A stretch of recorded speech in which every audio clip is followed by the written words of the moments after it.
लेकिन जो आज का समय है उसमें जो नई जनरेशन है उन्होंने कहीं ना कहीं फैमिली स्ट्रक्चर को बहुत बदला है। इसकी एक वजह यह भी है कि जिस तरह की फैमिली से वो निकल के आए हैं उन्होंने ज़्यादातर फोर्स रिलेशनशिप देखे हैं। आज की जनरेशन में बहुत सेंसिबल है, वो ये सब नहीं चाह रही है, वो फ्रेंडशिप चाह रही है, इन द सेंस की बात करने के लिए चाह रही है जिससे उसको कंप्लीट फील हो। सेक्स वेक्स उसको समझ में आ चुका है, बहुत सेकेंडरी चीज़ है।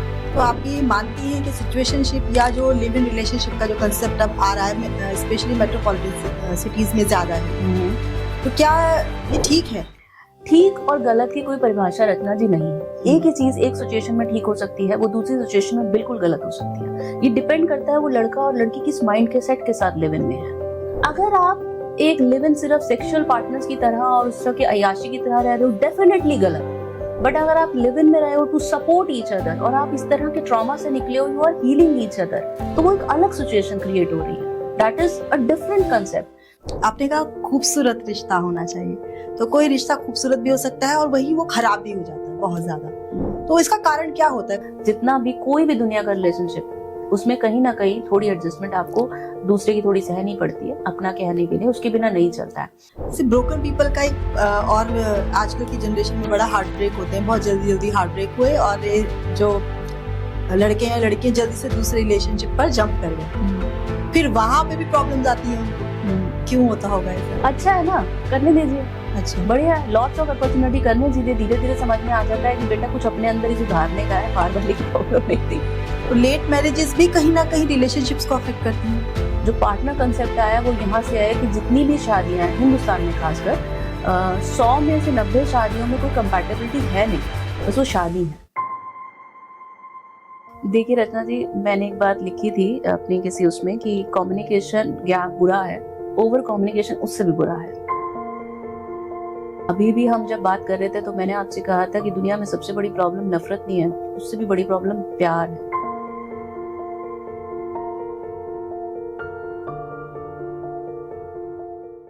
नमस्कार, आप सभी का रचनाशाला स्टूडियो में बहुत बहुत स्वागत है।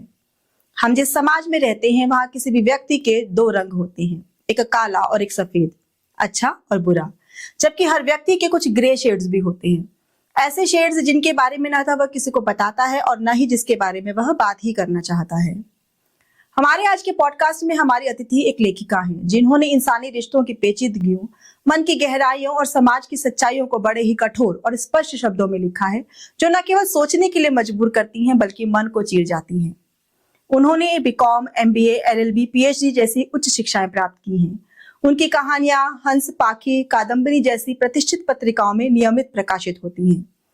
उम्मीद का एक टुकड़ा, तुम्हारी पीठ पर लिखा मेरा नाम, कितराहा, संवेदनाओं का डिजिटल और मन विचित्र बुद्धि चरित्र जैसी किताबें उन्होंने लिखी हैं।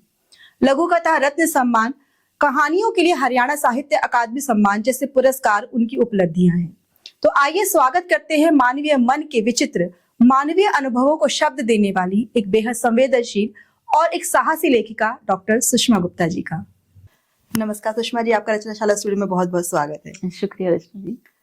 मैंने आपकी किताबों के बारे में कुछ जाना पढ़ा तो देखा आपने बहुत सारे ऐसे कैरेक्टर्स के बारे में लिखा है जो नॉर्मल नहीं है, जो नॉर्मली एक्सेप्टेड नहीं है। नॉर्मल तो है बट नॉर्मली एक्सेप्टेड नहीं है सोसाइटी में। तो कहीं ना कहीं उनमें रिलेशनशिप सबसे पहले आ जाता है। और अगर रिलेशनशिप की बात करें तो हम इंडियन सोसाइटी में जॉइंट फैमिलीज को बहुत इंपॉर्टेंस देते हैं, लेकिन जो आज का समय है उसमें जो नई जनरेशन है उन्होंने कहीं ना कहीं फैमिली स्ट्रक्चर को बहुत बदला है। तो आप उस फैमिली स्ट्रक्चर को किस तरह से देखते हैं? फैमिली स्ट्रक्चर को बदला है इन विच सेंस की न्यूक्लियर की तरफ बढ़ रहा है। Yes, nuclear, situationship, live in relationship, इस तरफ ज्यादा बच्चे चले गए हैं। इसकी एक वजह यह भी है कि जिस तरह की फैमिली से वो निकल के आए हैं उन्होंने ज्यादातर फोर्स्ड रिलेशनशिप देखे हैं कि माँ खुश नहीं है या पिता के माँ के साथ कोई कंपैटिबिलिटी नहीं है। खाना सर्व होने से लेकर सिर्फ टीवी चलाने ऑन ऑफ करने से लेकर कपड़े धोना अरेंज करना, मतलब बेसिक कोर्स जो घर के होते हैं। उसके अलावा उन्होंने अपने माँ बाप में बेसिकली कोई दोस्ताना संबंध कभी नहीं देखे। उन्होंने घर का सिर्फ ऐसा एनवायरनमेंट देखा है कि दो लोग हैं अपने अपने हिस्से का काम कर रहे हैं और जरूरत से ज्यादा कोई ऐसा है कि दब रहा है और दूसरा उसको अपना एक किस्मत मान के चल रहा है।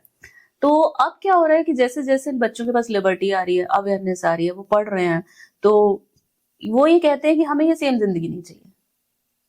वो इस तरह के एनवायरनमेंट में है ना कि वो कहते हैं कि हमें सेम जिंदगी नहीं चाहिए, हम ऐसे दबके नहीं रह सकते, हम ऐसे चुप चुप नहीं रह सकते, हमें कोई बात करने के लिए चाहिए, हमें ऐसा पार्टनरशिप चाहिए, हमें पति पत्नी वाले वो जो भूल जाओ, हमें पार्टनर चाहिए।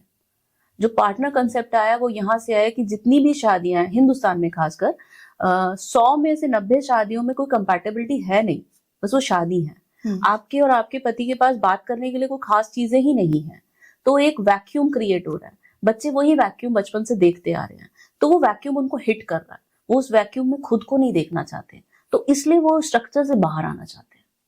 सिर्फ इकलौती वजह यही है। ऐसा नहीं है कि वो सडनली कोई क्रांति लाना चाहते हैं या मॉडर्निज्म की वजह से वो, या कोई उनको सेक्स हंगर है, या इसलिए हम ये पार्टनर रखेंगे वो पार्टनर रखेंगे इसलिए लिव इन में रहेंगे, इसको चेक करेंगे फिर ड्रॉप कर देंगे। नहीं, आज की जनरेशन भी बहुत सेंसिबल है, वो ये सब नहीं चाह रही है, वो फ्रेंडशिप चाह रही है, इन द सेंस की बात करने के लिए कोई चाह रही है जिससे उसको कंप्लीट फील हो। सेक्स वेक्स उसको समझ में आ चुका है, बहुत सेकेंडरी चीजें हैं। पहले के टाइम में एक आप ब्रूटल चीज है, खराब चीज है, पर पता नहीं मुझे कौन सी मूवी का डायलॉग है, कहाँ से, शायद तब्बू की किसी मूवी का है कि औरतें सिक्योरिटी के लिए करती हैं और आदमी सेक्स के लिए करते हैं, शादी। उसके बाद आजकल औरतें सिक्योरिटी के लिए किस लिए करेंगी, क्योंकि बहुत ज्यादा अवेयरनेस इंडिपेंडेंट होने को आ गई है, उसको पैसे के लिए पति की जरूरत नहीं है। हालांकि ये भी शायद मुझे लग रहा है कि छोटे टाउन्स में अभी तक नहीं पहुंचा है, वहां अभी भी ये डिपेंडेंसी बहुत ज्यादा है, क्योंकि इतना पढ़ा ही नहीं जा रहा है। बेटे भी अच्छे पढ़ रहे हैं, थोड़ा सा जो अच्छे मेट्रो सिटीज में अच्छे एनवायरनमेंट में पढ़ रहे हैं, अच्छे उसमें देख रहे हैं, वो ये बात जानते हैं कि दबा के रखना एक अच्छे घर का सॉल्यूशन नहीं है। अच्छा घर तब बनता है जब आपके पास बात करने के लिए कोई हो, वो वैक्यूम ना हो, कंपैटिबिलिटी अच्छी हो। तो इसलिए वो पार्टनर ढूंढ रहे हैं, इसलिए वो शादी के रिलेशनशिप से बच रहे हैं, क्योंकि शादियां उन्होंने अपने आसपास सारी खोखली ज्यादा देखी है। इसका मतलब ये नहीं है कि वो बिगड़ गए हैं, वो सेक्स चाहते हैं, उनको पता है ये तो बाजार में बहुत मिल जाएगा, यही सब करना होता है, तो ये मुश्किल नहीं है, मुश्किल है दोस्त मिलना। तो आप ये मानती हैं कि सिचुएशनशिप या जो लिव इन रिलेशनशिप का जो कंसेप्ट अब आ रहा है, स्पेशली मेट्रोपॉलिटन सिटीज में ज्यादा है, तो क्या ये ठीक है? ठीक और गलत की कोई परिभाषा रचना जी नहीं है। एक ही चीज एक सिचुएशन में ठीक हो सकती है, वो दूसरी सिचुएशन में बिल्कुल गलत हो सकती है। ये डिपेंड करता है वो लड़का और लड़की किस माइंड के सेट के साथ लिव इन में है। मैं किसी को भी जज इस तरीके से नहीं कर सकती कि ये रह रहे हैं तो ये गंदे लोग हैं। आपको नहीं पता कि वो किस अपब्रिंगिंग से आए हैं, हम नहीं जानते वो किस हार्डशिप से गुजरे हैं, उन दोनों का मेंटल लेवल कैसा है, उन दोनों का दोस्ती का वो कैसा, उनका प्राइम मोटिव क्या है साथ रहने का। अगर आप एक लिव इन सिर्फ सेक्सुअल पार्टनर्स की तरह और उस तरह की अयाशी की तरह रह रहे हो, डेफिनेटली गलत है। बट अगर आप लिव इन में रहे हो टू सपोर्ट ईच अदर और आप इस तरह के ट्रॉमा से निकले हो, you are healing each other, तो वो एक अलग सिचुएशन क्रिएट हो रही है। That is a different concept. कोई भी चीज हम स्ट्रेट अवे राइट और रॉन्ग के उसमें कैसे डाल सकते हैं, मुझे नहीं लगता कि ये फेयर चीज है किसी के भी साथ कर देना। तो इसलिए मैं इसको स्ट्रेट अवे इसका कोई आंसर नहीं दे सकती, ये डिप्लोमेटिक आंसर नहीं है। आप इसको ध्यान से समझिए कि मैं ये नहीं कह रही हूँ कि ये सही है, पर मैं ये भी नहीं कह रही हूँ ये गलत है। ये डिपेंड करता है कि वो दो लोग किस मोटिव से हैं, किस हालात से हैं, और वो एक्चुअल में साथ क्यों रह रहे हैं, मतलब इंटेंशन क्या है उनकी। लेकिन कहीं ना कहीं ये कमिटमेंट से भी तो डरना हुआ या भागना हुआ। मैंने आपको बोला कि उन्होंने एक हेल्दी रिलेशनशिप देखा ही नहीं है, वो चांस देते हुए डर रहे हैं। उसको उन चांस देने के लिए कॉन्फिडेंस ही नहीं आ पा रहा है, इसलिए वो ये टाइम ले रहे हैं, चलो लिव इन में रह के देख लेते हैं, नहीं बनेगी तो अलग हो जाएंगे। तो आप रूट कॉज तो उनकी मेंटालिटी नहीं है ना, रूट कॉज तो आपकी सोसाइटी थी। उस सोसाइटी ने पूरा का पूरा वो बनाया ऐसे कि उनके अंदर इमीडिएट फैमिली मेंबर्स में भी ये कॉन्फिडेंस नहीं आ सका। होना ये चाहिए कि जिस दिन मेरी किसी से कंपैटिबिलिटी बैठेगी मैं शादी करूंगा। शादी का इंस्टीट्यूशन एक ब्यूटीफुल इंस्टीट्यूशन है, I totally completely believe in it. आपका मन करता है आप घर आओ तो किसी ने आपके लिए चाय बना रखी हो, आपका कोई घर में इंतजार कर रहा हो, आप बीमार हो तो आपके सर पे कोई हाथ फेरने वाला हो, आपके साथ बैठा हो। बच्चे इतने प्यारे लगते हैं, एक पॉइंट के बाद आप भी माँ है, मैं ही माँ, मैं जानती हूँ वो कितनी बड़ी स्ट्रेंथ होते हैं पेरेंट्स के लिए, और कितना शादी का कंसेप्ट बहुत ब्यूटीफुल कंसेप्ट है। पर अगर वो ब्यूटीफुल तरीके से कैरी किया जाए, अगर उसमें गाली दी जाती है, मारा जाता है, बच्चे डरे रहते हैं, या कोई वो ही नहीं है, बोल दिया तो बोल दिया टाइप वो है, तो जब इस तरह का वो देखते हैं तो उनको बिलीव ही खत्म हो चुका है, इसलिए वो उससे भागते हैं, इसलिए वो कमिटमेंट से बचना चाहते हैं। मुझे लगता है 10 में से 8 यही है जो डरते हैं। वो 8 वो पीढ़ी नहीं है जो सिर्फ अय्याशी के लिए ऐसा करनी चाहती है, वो पीढ़ी है जिसको कॉन्फिडेंस खत्म हो चुका है कि मेरा साल 2 साल बाद इससे बनने भी वाली है, नहीं बनेगी, शायद अलग होना पड़ेगा, फिर तलाक के टंटे में कौन पड़ेगा, इसलिए पहले ही शादी मत करो, अलग से रह लो। वो कॉन्फिडेंस बिल्डअप नहीं हो पा रहा। आज भी मुझे पता है यूथ में जिसमें इस लेवल का प्यार होगा कि कॉन्फिडेंस आ जाएगा कि यस इसी के साथ जिंदगी, वो आराम से शादी कर लेंगे। वो शादी का अगेंस्ट नहीं है, वो एक्सेप्ट नहीं कर रहे बस। उसमें से भी बहुत बच्चे शादी का अगेंस्ट नहीं है, कॉन्फिडेंस ही नहीं आता उनको कि हम इसमें रह सकेंगे। आपने कहा खूबसूरत रिश्ता होना चाहिए, तो कोई रिश्ता खूबसूरत भी हो सकता है और वही वो खराब भी हो जाता है बहुत ज्यादा। तो इसका कारण क्या होता है? कभी कभी शेयरिंग, ओवर शेयरिंग, या स्पेस देना या बिल्कुल स्पेस न देना, या स्पेस कब जाकर के डिटैचमेंट में बदल जाता है? देखिए रचना जी, मैंने एक बात लिखी थी अपनी किसी उसमें कि कम्युनिकेशन गैप बुरा है, ओवर कम्युनिकेशन उससे भी बुरा है।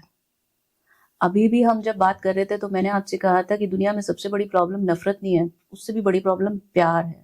Excess of everything is bad. आप प्यार के नाम पे सिर्फ सामने वाले को ब्लैकमेल, इमोशनल ब्लैकमेल, हैरेसमेंट और ये करा लेना, वो करा लेना, दिस इज नॉट लव।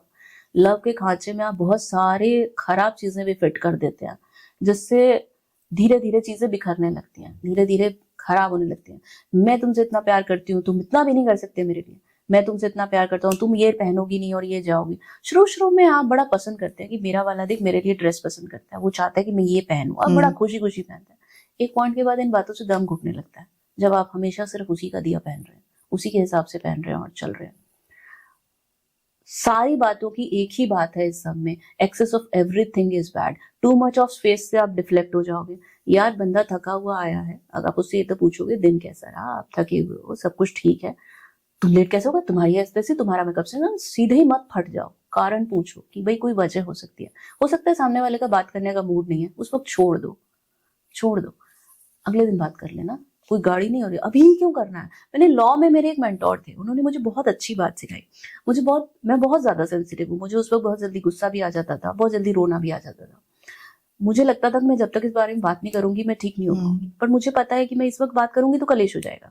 तो उन्होंने मुझे एक बात बताया कि सुषमा देखो, things done can't be undone, तो अभी क्यों करना है, let it settle down, let the dust को सेटल होने दो, कल बात करना जब सामने वाला बंदा राइट फ्रेम ऑफ माइंड में, 2 दिन बाद बात करना। अभी ही क्यों करना है, ये अभी ही क्यों करना है ना, ये मेरे जिंदगी का मैंने मूल मंत्र बनाया। जैसे मैं अपने और अपने हस्बैंड की भी बात करूं, अगर अतुल चिल्ला रहे हैं तो मैं उसको बिल्कुल शांत रहूंगी, और कभी मैं बिल्कुल हाइपर हो जाती हूँ, अतुल बिल्कुल चुप रहते हैं। अगले दिन मैं उनको बोलती हूँ आपने ये गलत बोला, अरे यार गलती से सॉरी, या मैं उसके बाद जब मुझे रियलाइज होता है मुझे ऐसे नहीं कहना चाहिए था। बट अगर आप इमेजिन करो वो सिचुएशन, मैं भी चिल्ला रही, वो भी चिल्ला रहा है, बच्चों में क्या असर होगा, बच्चे देख रहे हैं, उससे ना उनकी इज्जत रहनी है ना मेरी इज्जत रहनी है, कोई तमीज नहीं रहनी है उसमें, घर के एनवायरमेंट में। एक कुछ चीजों के ना थंब रूल बनाने चाहिए। कोई भी रिलेशनशिप रूल्स के बिना नहीं चलता। मैं कहती हूँ love has their own rules. Love के भी रूल्स होते हैं, लव रूल्स के बाहर बिल्कुल नहीं है। आप बेसिक रूल से जब तक नहीं चलेंगे आपकी गाड़ी पटरी पर नहीं चलेगी। दुनिया का कोई भी मैकेनिज्म आप उठा लीजिए, साइंटिफिक से लेकर इमोशनल तक, वो विदाउट रूल्स नहीं चल सकता, और आप उसको जस्टिफाई नहीं कर सकते। यार हो जाता है वंस इन अ वाइल हो जाता है, बट हर बार तुम उससे प्यार के लपेटे में नहीं कर सकते हो।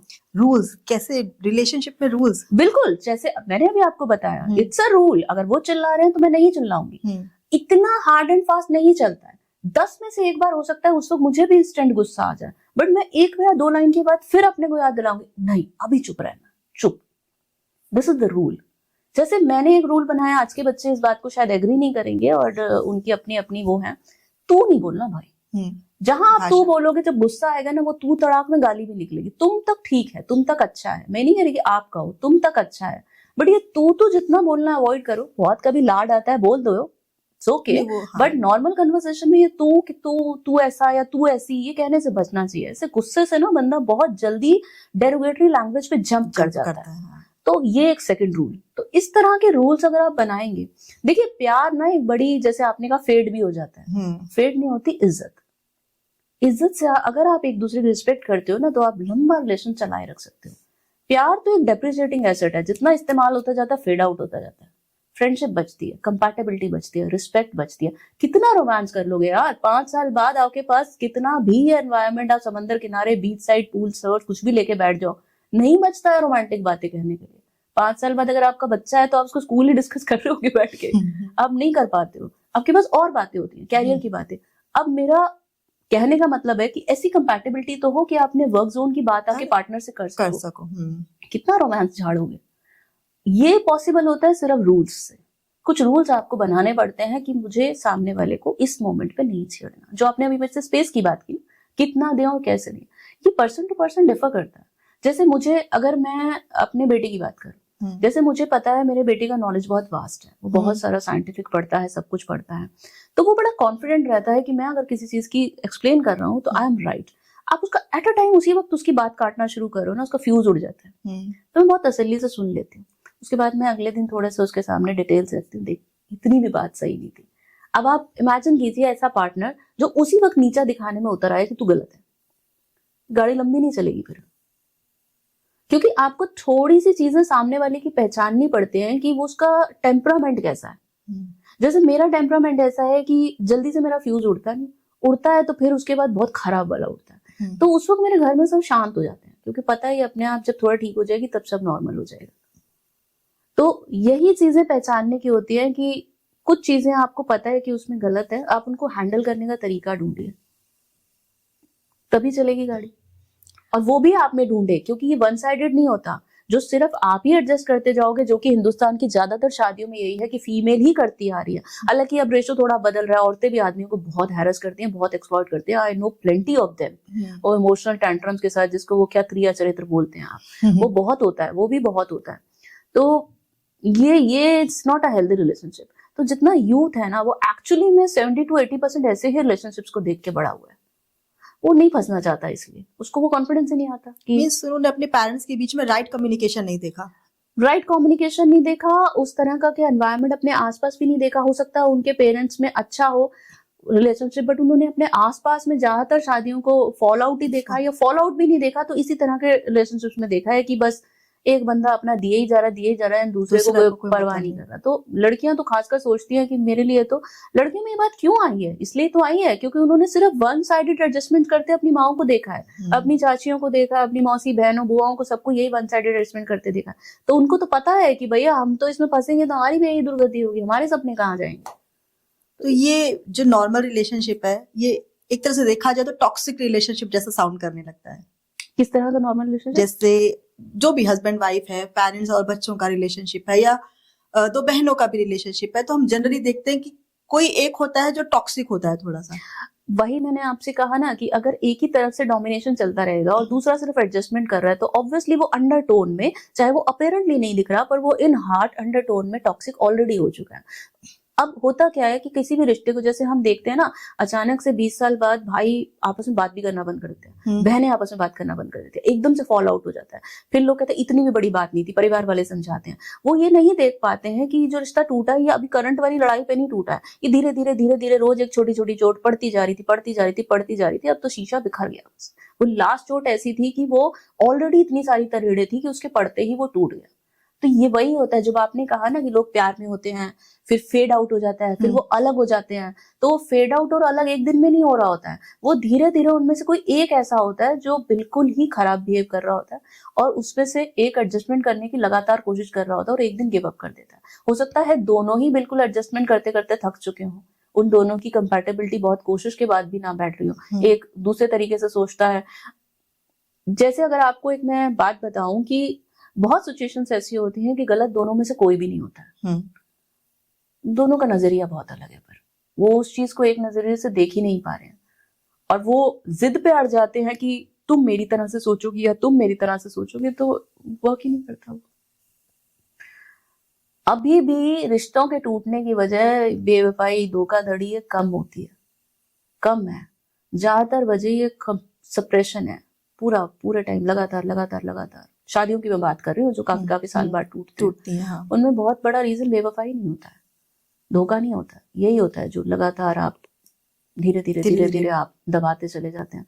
एक पॉइंट के बाद नहीं सह पाता, और बंदे के पास अगर इंडिपेंडेंट होने की उसके पास चॉइस है, या उसके पास कोई ऐसा सेकंड ऑप्शन डेवलप हो चुका है, तो वो बाहर निकल जाता है उससे। किसी भी रिलेशनशिप में, अभी जैसे बात करें हम टॉक्सिक रिलेशनशिप की, मान लीजिए कोई एक टॉक्सिक है, तो क्या वो दूसरों को भी धीरे धीरे टॉक्सिक बना देता है?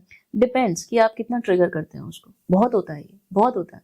एक अच्छे भले अपब्रिंगिंग से इंसान आया है, वो गंदा नहीं बोलना चाहता, वो गाली नहीं देना चाहता, वो चिल्लाना नहीं चाहता, वो आपको एक ही बात बार बार बोल रहा है, डोंट डू दिस, मुझे हर्ट होता है, डोंट डू दिस, मुझे हर्ट होता है। आप बिल्कुल भी सुनने को तैयार ही नहीं हो, आप बदल ही नहीं रहे हो। उसका फ्रस्ट्रेशन उस चरम पे पहुंच जाता है कि वो भी बोलने लगता है। जैसे मैंने कहानी में लिखा है, एक छोटा सा मैं आपको इंसिडेंट सुनाती हूँ कि वो उसको कहानी में बोलता है, उस कहानी का ही वार्तालाप है पूरा, कि मुझे याद है वो दिन मैंने उसे जब काशी का अस्थि पढ़ने को कहा, उसमें जैसे गालियां बहुत हैं, तो उसने उसका एक भी पेज नहीं पढ़ा। मैं चाहता था कि उसके 2 गाली तो दे दे, और मैंने इतनी कोशिश की, पर वो गालियों का उच्चारण उसने नहीं किया, और आज वो इतनी आसानी से ऐसी गाली दे देती है। तो जब वो उस लड़की को एक चीज बोलता है कि आज तुमने गाली दी है और ऐसे बोल दिया, तो वो लड़की सन्न रह जाती है। फिर वो उस रात के अंधेरे में ये बात अपने डायरी में लिखती है कि सब कुछ सीखा तो तुम्ही से है, बस फर्क इतना है कि तुमने गाली गाली की तरह नहीं दी। तो बात यहीं से आती है कि कोई बदल गया है तो बहुत बड़ा इस बात का वो है कि आपने उसे कितना ज्यादा ट्रिगर किया है, कितना ज्यादा, और एक दिन उसकी पर्सनैलिटी पे वो नेगेटिव वो हावी हो गया। उसको गिल्ट भी है, उसको दुख भी है इस बात का कि मैं तो ये नहीं थी या मैं तो ये नहीं था। जैसे आप हस्बैंड के केस में भी तो बहुत सी वाइफ्स ऐसी होती हैं या बहुत से पार्टनर्स ऐसे होते हैं जो रोज की डिमांड है, आज ये चाहिए, आज ये चाहिए, आज ये। वो देख नहीं रहे हैं कि आपकी फाइनेंशियल कंडीशन हस्बैंड की सही नहीं है, या उसको इतनी मेहनत से नहीं कर पा रहे वो, आप रोज रोज रोज रोज को ट्रिगर करे जा रहे हैं। एक दिन शायद वो ऑफिस से भी गाली खा के आया, आप फिर उसे वही तंग करे जा रहे हो। उस दिन शायद जो बंदा कभी गाली नहीं देता उस दिन गाली देगा, और फिर उसके बाद वो बहुत गिल्ट में कि मेरे मुंह से निकल कैसे गई। अब आप इसमें उसको बिल्कुल ब्रांड करना शुरू कर दो कि देखो आदमी तो होते ही ऐसे हैं। तभी मैंने आपको स्टार्टिंग में ही कहा था, everything matters on the situation, कि पीछे का बैकग्राउंड क्या है आप और मैं नहीं जानते हैं। कि कोई कुछ भी कर रहा है तो उसको वजह क्या है, क्या उसकी वजह सिर्फ अय्याशी है या उसकी वजह उसके डर है। I am telling you, youth में 90% वजह डर है, अय्याशी नहीं। तो जैसे आपने अपनी स्टोरीज में भी ज्यादातर ग्रे शेड्स ही लिए हैं सोसाइटी के, तो कहीं ना कहीं ये वैसा ही साउंड कर रहा है कि कोई पूरी तरह गलत भी नहीं है, पूरी तरह सही भी नहीं, बस सिचुएशन के कारण है वो कैसे जैसा हो सकता है? आप ये बात देखिए, कैसे हो सकता है? ह्यूमन पे आज तक जितनी रिसर्च दुनिया के जितने साइंटिस्ट ने की है, सब ने उसमें कहा है कोई भी चीज यूनिवर्सल ट्रूथ और 100% प्रिडिक्टेबल ह्यूमन केस में नहीं है, हो ही नहीं सकती। कोई भी माइंड कितना भी आप उसमें वो लगा लो, तारे वारे लगा के उसके जितने भी टेस्ट कर लो, सब कुछ कर लो, कोई गारंटी नहीं है कि वो सेम सिचुएशन में फिर वही सेम रिएक्ट कर देगा। वो सेम सिचुएशन में नेक्स्ट टाइम डिफरेंट रिएक्ट भी कर सकता है, इसकी कोई गारंटी कोई भी नहीं दे सकता। तो हम कभी भी किसी को हम बहुत ना कन्वीनियंटली बड़ी जज कर लेते हैं, भाई फलाना लड़की ऐसे कर रही है, बंदी ऐसे कर रही है, तो ये तो आवारा होगी, या इसका ऐसे होगा, इसने अपने पति से नहीं बनाई, घर वालों से नहीं बनाई, या लड़का ऐसा है किसी के साथ है, ये तो है ही है। या हम बड़ी जल्दी जजमेंट पास कर लेते हैं। क्या हमने कभी रुक के एक बार भी हम लोग बस ना टाइम ही नहीं है ना। हाँ, अब तो हम बिल्कुल ही T20 लेकिन जज करने का भी तो टाइम है। वही तो मैं आपसे कह रही हूँ ना कि दूसरे को एम्पैथी के साथ सीखे।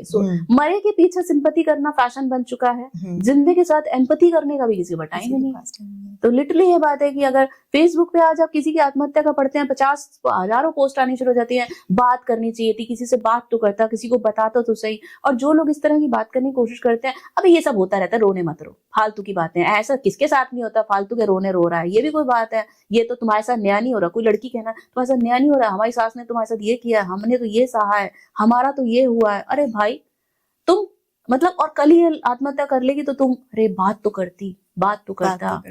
तो ये बहुत जबरदस्त हिपोक्रेसी है, और ये इसका कोई इलाज नहीं है, ये ऐसी ही चलेगी।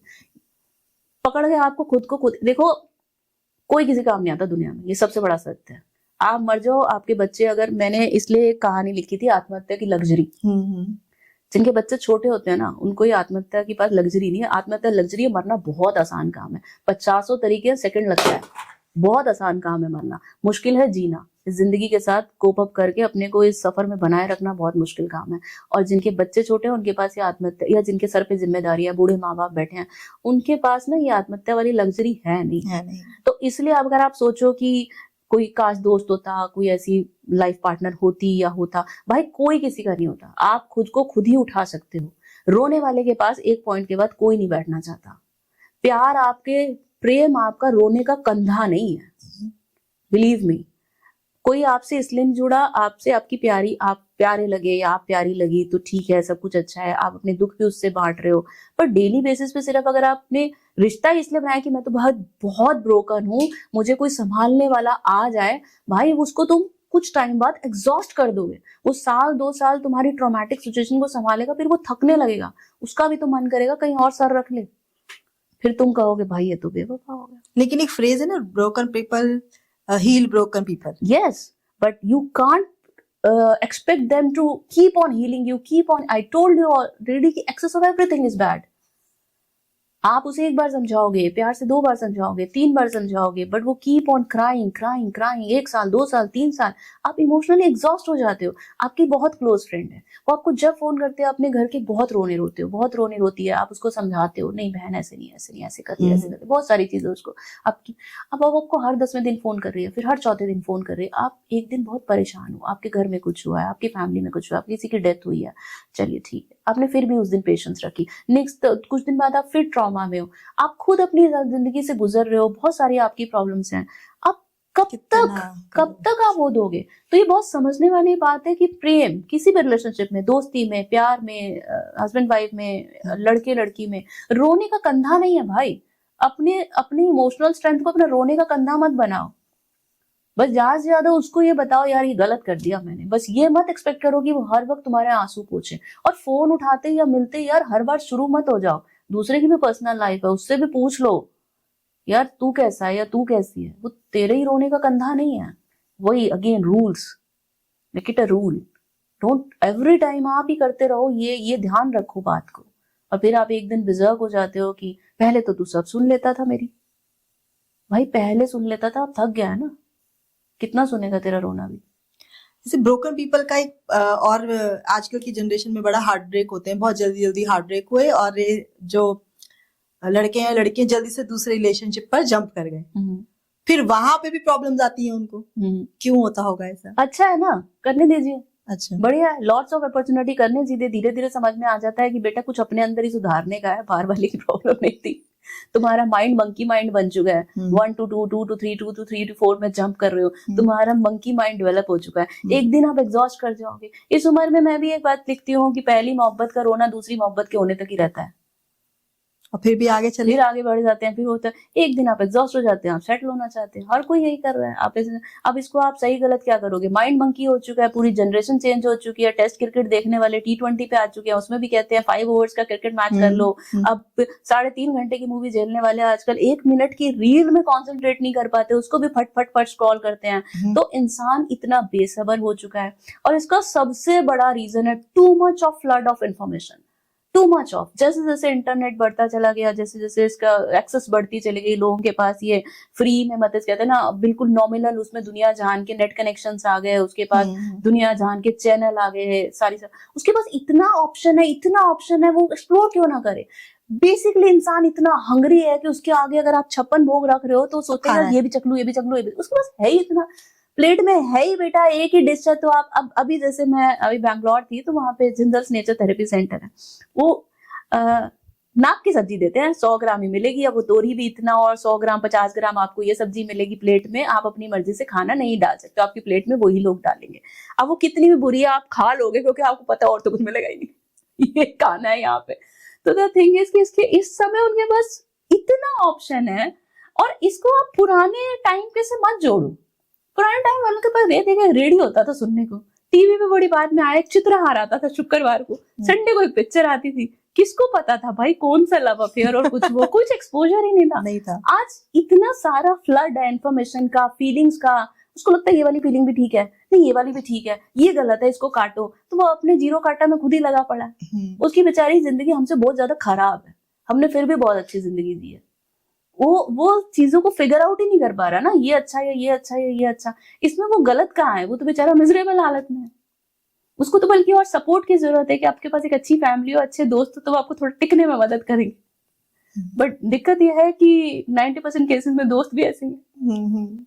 अभी हमने कहा अच्छी फैमिली, अब ज्यादातर जितनी भी सक्सेसफुल लोग रहे हैं जिन्होंने लीग से हटकर कुछ किया है, हम उनकी बात नहीं कर रहे, जिनकी पेरेंटल चला आ रही थी लेगेसी उन्होंने कंटिन्यू किया, हम उनकी बात कर रहे हैं जिनकी फैमिली में दूर दूर तक कोई वैसा नहीं था मगर उन्होंने कुछ एक्स्ट्रा ऑर्डिनरी किया।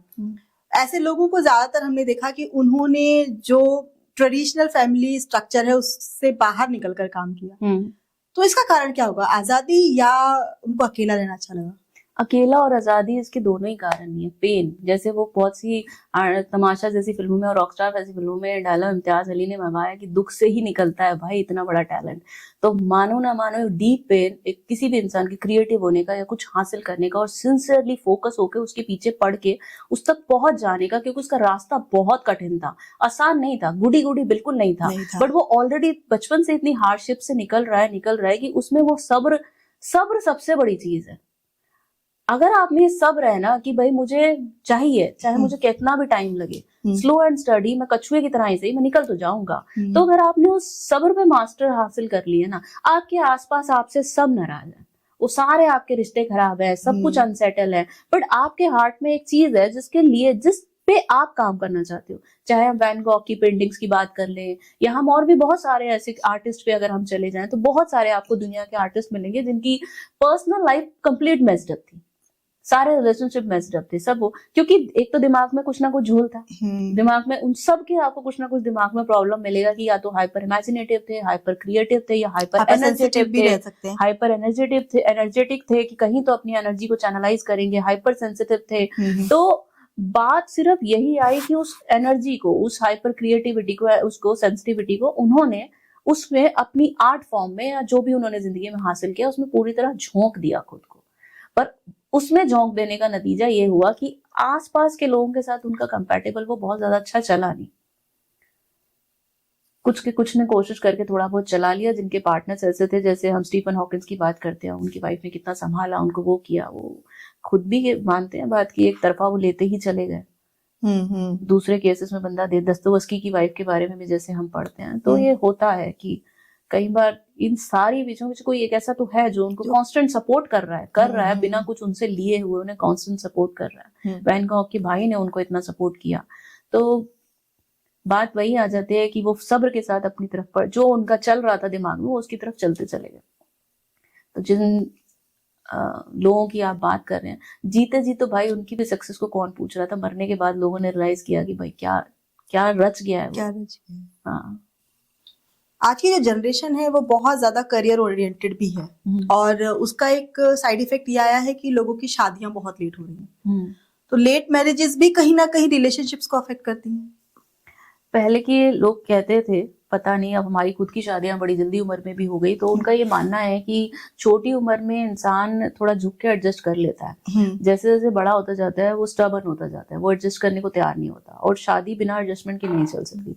मेरा ये मानना है शादी के दुनिया का कोई भी रिश्ता बिना एडजस्टमेंट के नहीं चल सकता। आपस में बहनों का भी नहीं चलेगा, सगी बहनों का भी नहीं चलेगा, जितना भी कोई भी दुनिया का रिलेशनशिप हो उसमें कहीं ना कहीं थोड़ी एडजस्टमेंट आपको दूसरे की थोड़ी सहनी पड़ती है अपना कहने के लिए, उसके बिना नहीं चलता है। तो जैसे ये भी मैंने सुना है कि किसी भी रिलेशनशिप में एक गिवर और एक टेकर होता है, तभी वो रिलेशनशिप चल रहा होता है। हाँ, बट इसमें जब बैलेंस बहुत ज्यादा खराब हो जाता है, डिसबैलेंस बहुत ज्यादा हो जाता है, थोड़ा थोड़ा 40-60 का है तो चलता रहता है रिश्ता जिसमें बताते हैं, बट अगर ये बैलेंस 20 और 80 का आ जाता है तो एक दिन पे जाके वो रिश्ता टूटता है, एक स्टेज पे जाके वो रिश्ता टूटता है, या फिर वो बहुत ज्यादा कोल्ड हो जाता है। बंदा रिश्ता नहीं भी तोड़ रहा तो वो सिर्फ नाम का रिश्ता है, उसमें बचा कुछ नहीं है, वो फिर वैसे ही चल रहा है। तो अभी जो आपका सवाल था कि लेट मैरिजेस सही है कि गलत है, लेट मैरिजेस का इफेक्ट अगर आपकी पहले से कंपैटिबिलिटी सेट है, आपको पता है कि आप कितनी एडजस्टमेंट कर सकते हो कितनी, तो उसमें मैरिज की एज से कोई लेना देना होगा नहीं, ऐसा मेरा मानना है।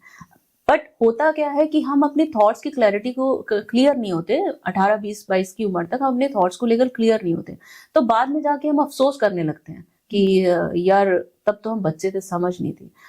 जनरली जब आप अपने कैरियर में थोड़ा एक टाइम अचीव कर लेते हैं, थोड़ा सा फाइनेंशियल स्टेबल हो जाते हैं, थोड़ा सा आपका एज बढ़ जाता है, तो आप चीजों को थोड़ा सा एक आउटर, उससे कहते हैं कि ब्रॉड आउटलुक से देखने लगते हैं, एक्सेप्टेंस बढ़ जाता है थोड़ा सा सामने वाले व्यू पॉइंट के लिए भी, कि अगर आप जॉब में है, ठीक है, आप जॉब में है तो ऑब्वियसली आपका एक बॉस है, आपके कुछ कोलीग्स हैं, आपको कंपैटिबिलिटी बनानी पड़ेगी, आपको उनसे सुननी पड़ेगी। आपने कभी गलती हो गई या आपने कभी गलती नहीं भी करी है तब भी आपको कई बार सुनना पड़ता है, बिकॉज इट्स अ जॉब। तो जब आप इस तरह का उसमें आ जाते हैं तो आपको पता है कि कहीं ना कहीं थोड़ा सा सब्र भी रहना पड़ता है।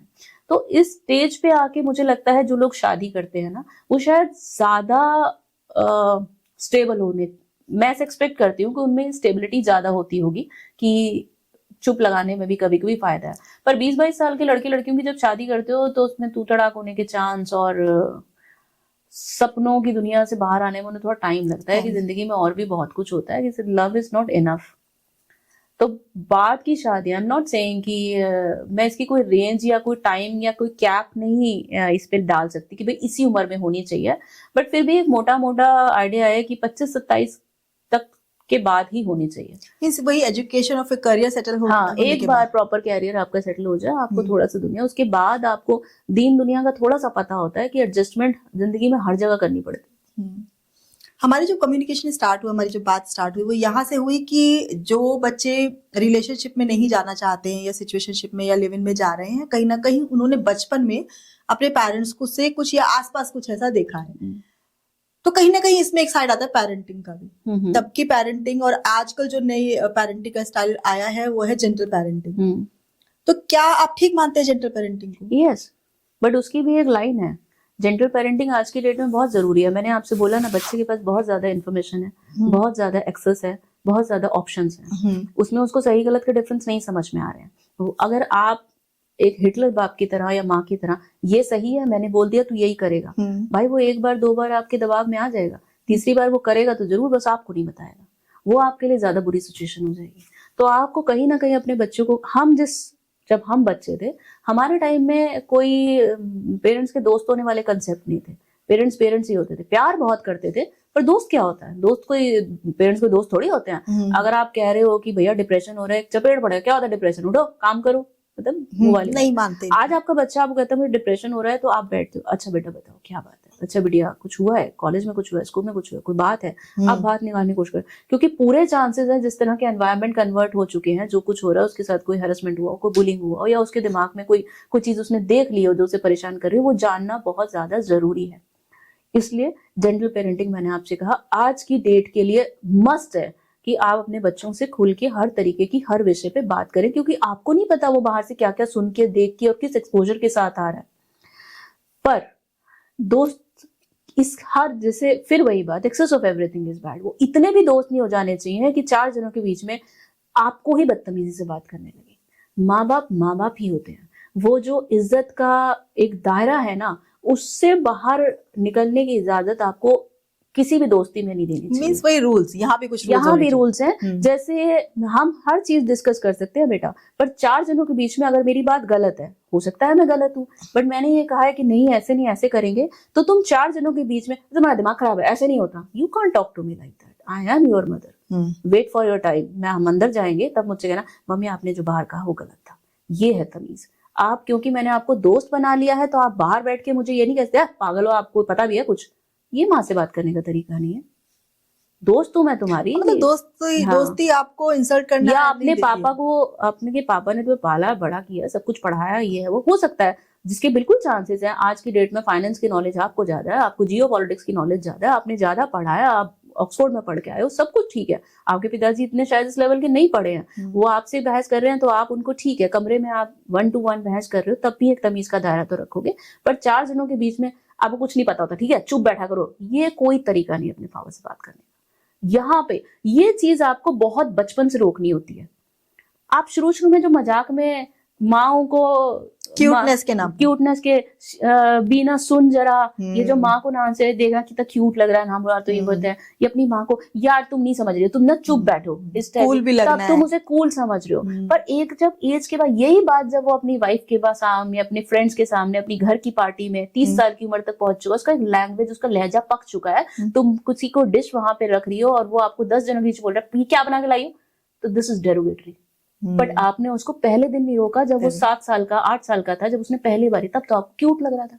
तो आपको ये बात बहुत पहले से ध्यान रखनी होती है कि उसको आवाज ऊंची करना और इंसल्ट वाला टोन कभी अलाउ नहीं करना है।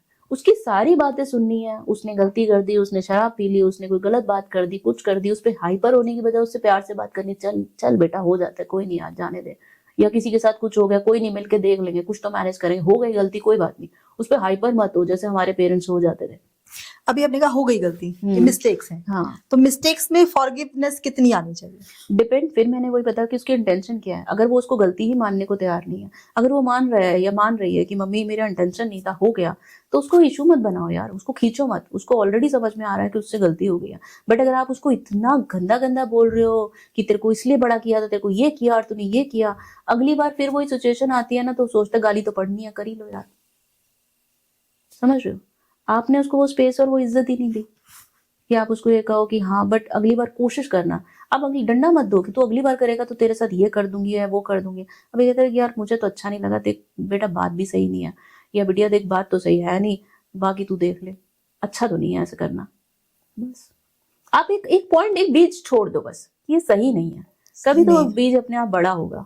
पर अगर आप उसको एक पूरे टाइम उस पर वो करोगे कि तूने ये किया तो मैं ये कर दूंगी, फिर तो आपने खो दिया उसे। फिर तो वो कहेगा कर ही लो आप, तुम, मैं कर ही दूंगा आप। तो ये वही बात है कि यहाँ पे इन बातों का ध्यान रखना ही पड़ता है।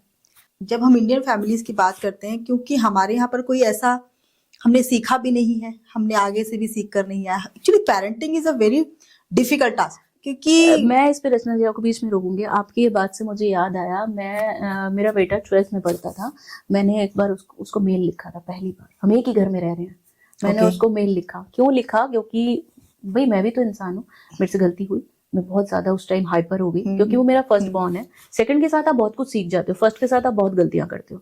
तो मैं बहुत ज्यादा हाइपर हो गई थी और मेरा हाथ भी उठा दिया था और मुझसे गलती भी हुई। और मुझे फिर बाद में रियलाइज हुआ कि व्हाट आई डिड। अब माँ हूं, आगे से जाके कैसे तो माफी मांगू, कैसे तो ये बोलूं, और मुझे पता है कि मैं जाके या तो रोने लगूंगी या वो रोने लगा, और जो मैं एक्चुअल कहना चाह रही हूँ मैं वो नहीं कह पाऊंगी। तो मैंने पहली बार एक मेल लिखा, और मेरे बेटे ने अभी भी संभाल के रखा हुआ है वो मेल। मैंने लंबा चौड़ा उसको सब कुछ, मैंने उसको ये बात एक्सेप्ट करी कि तेरे जैसा तू बच्चा है ऐसे मैं भी एक बेबी मॉम ही हूँ।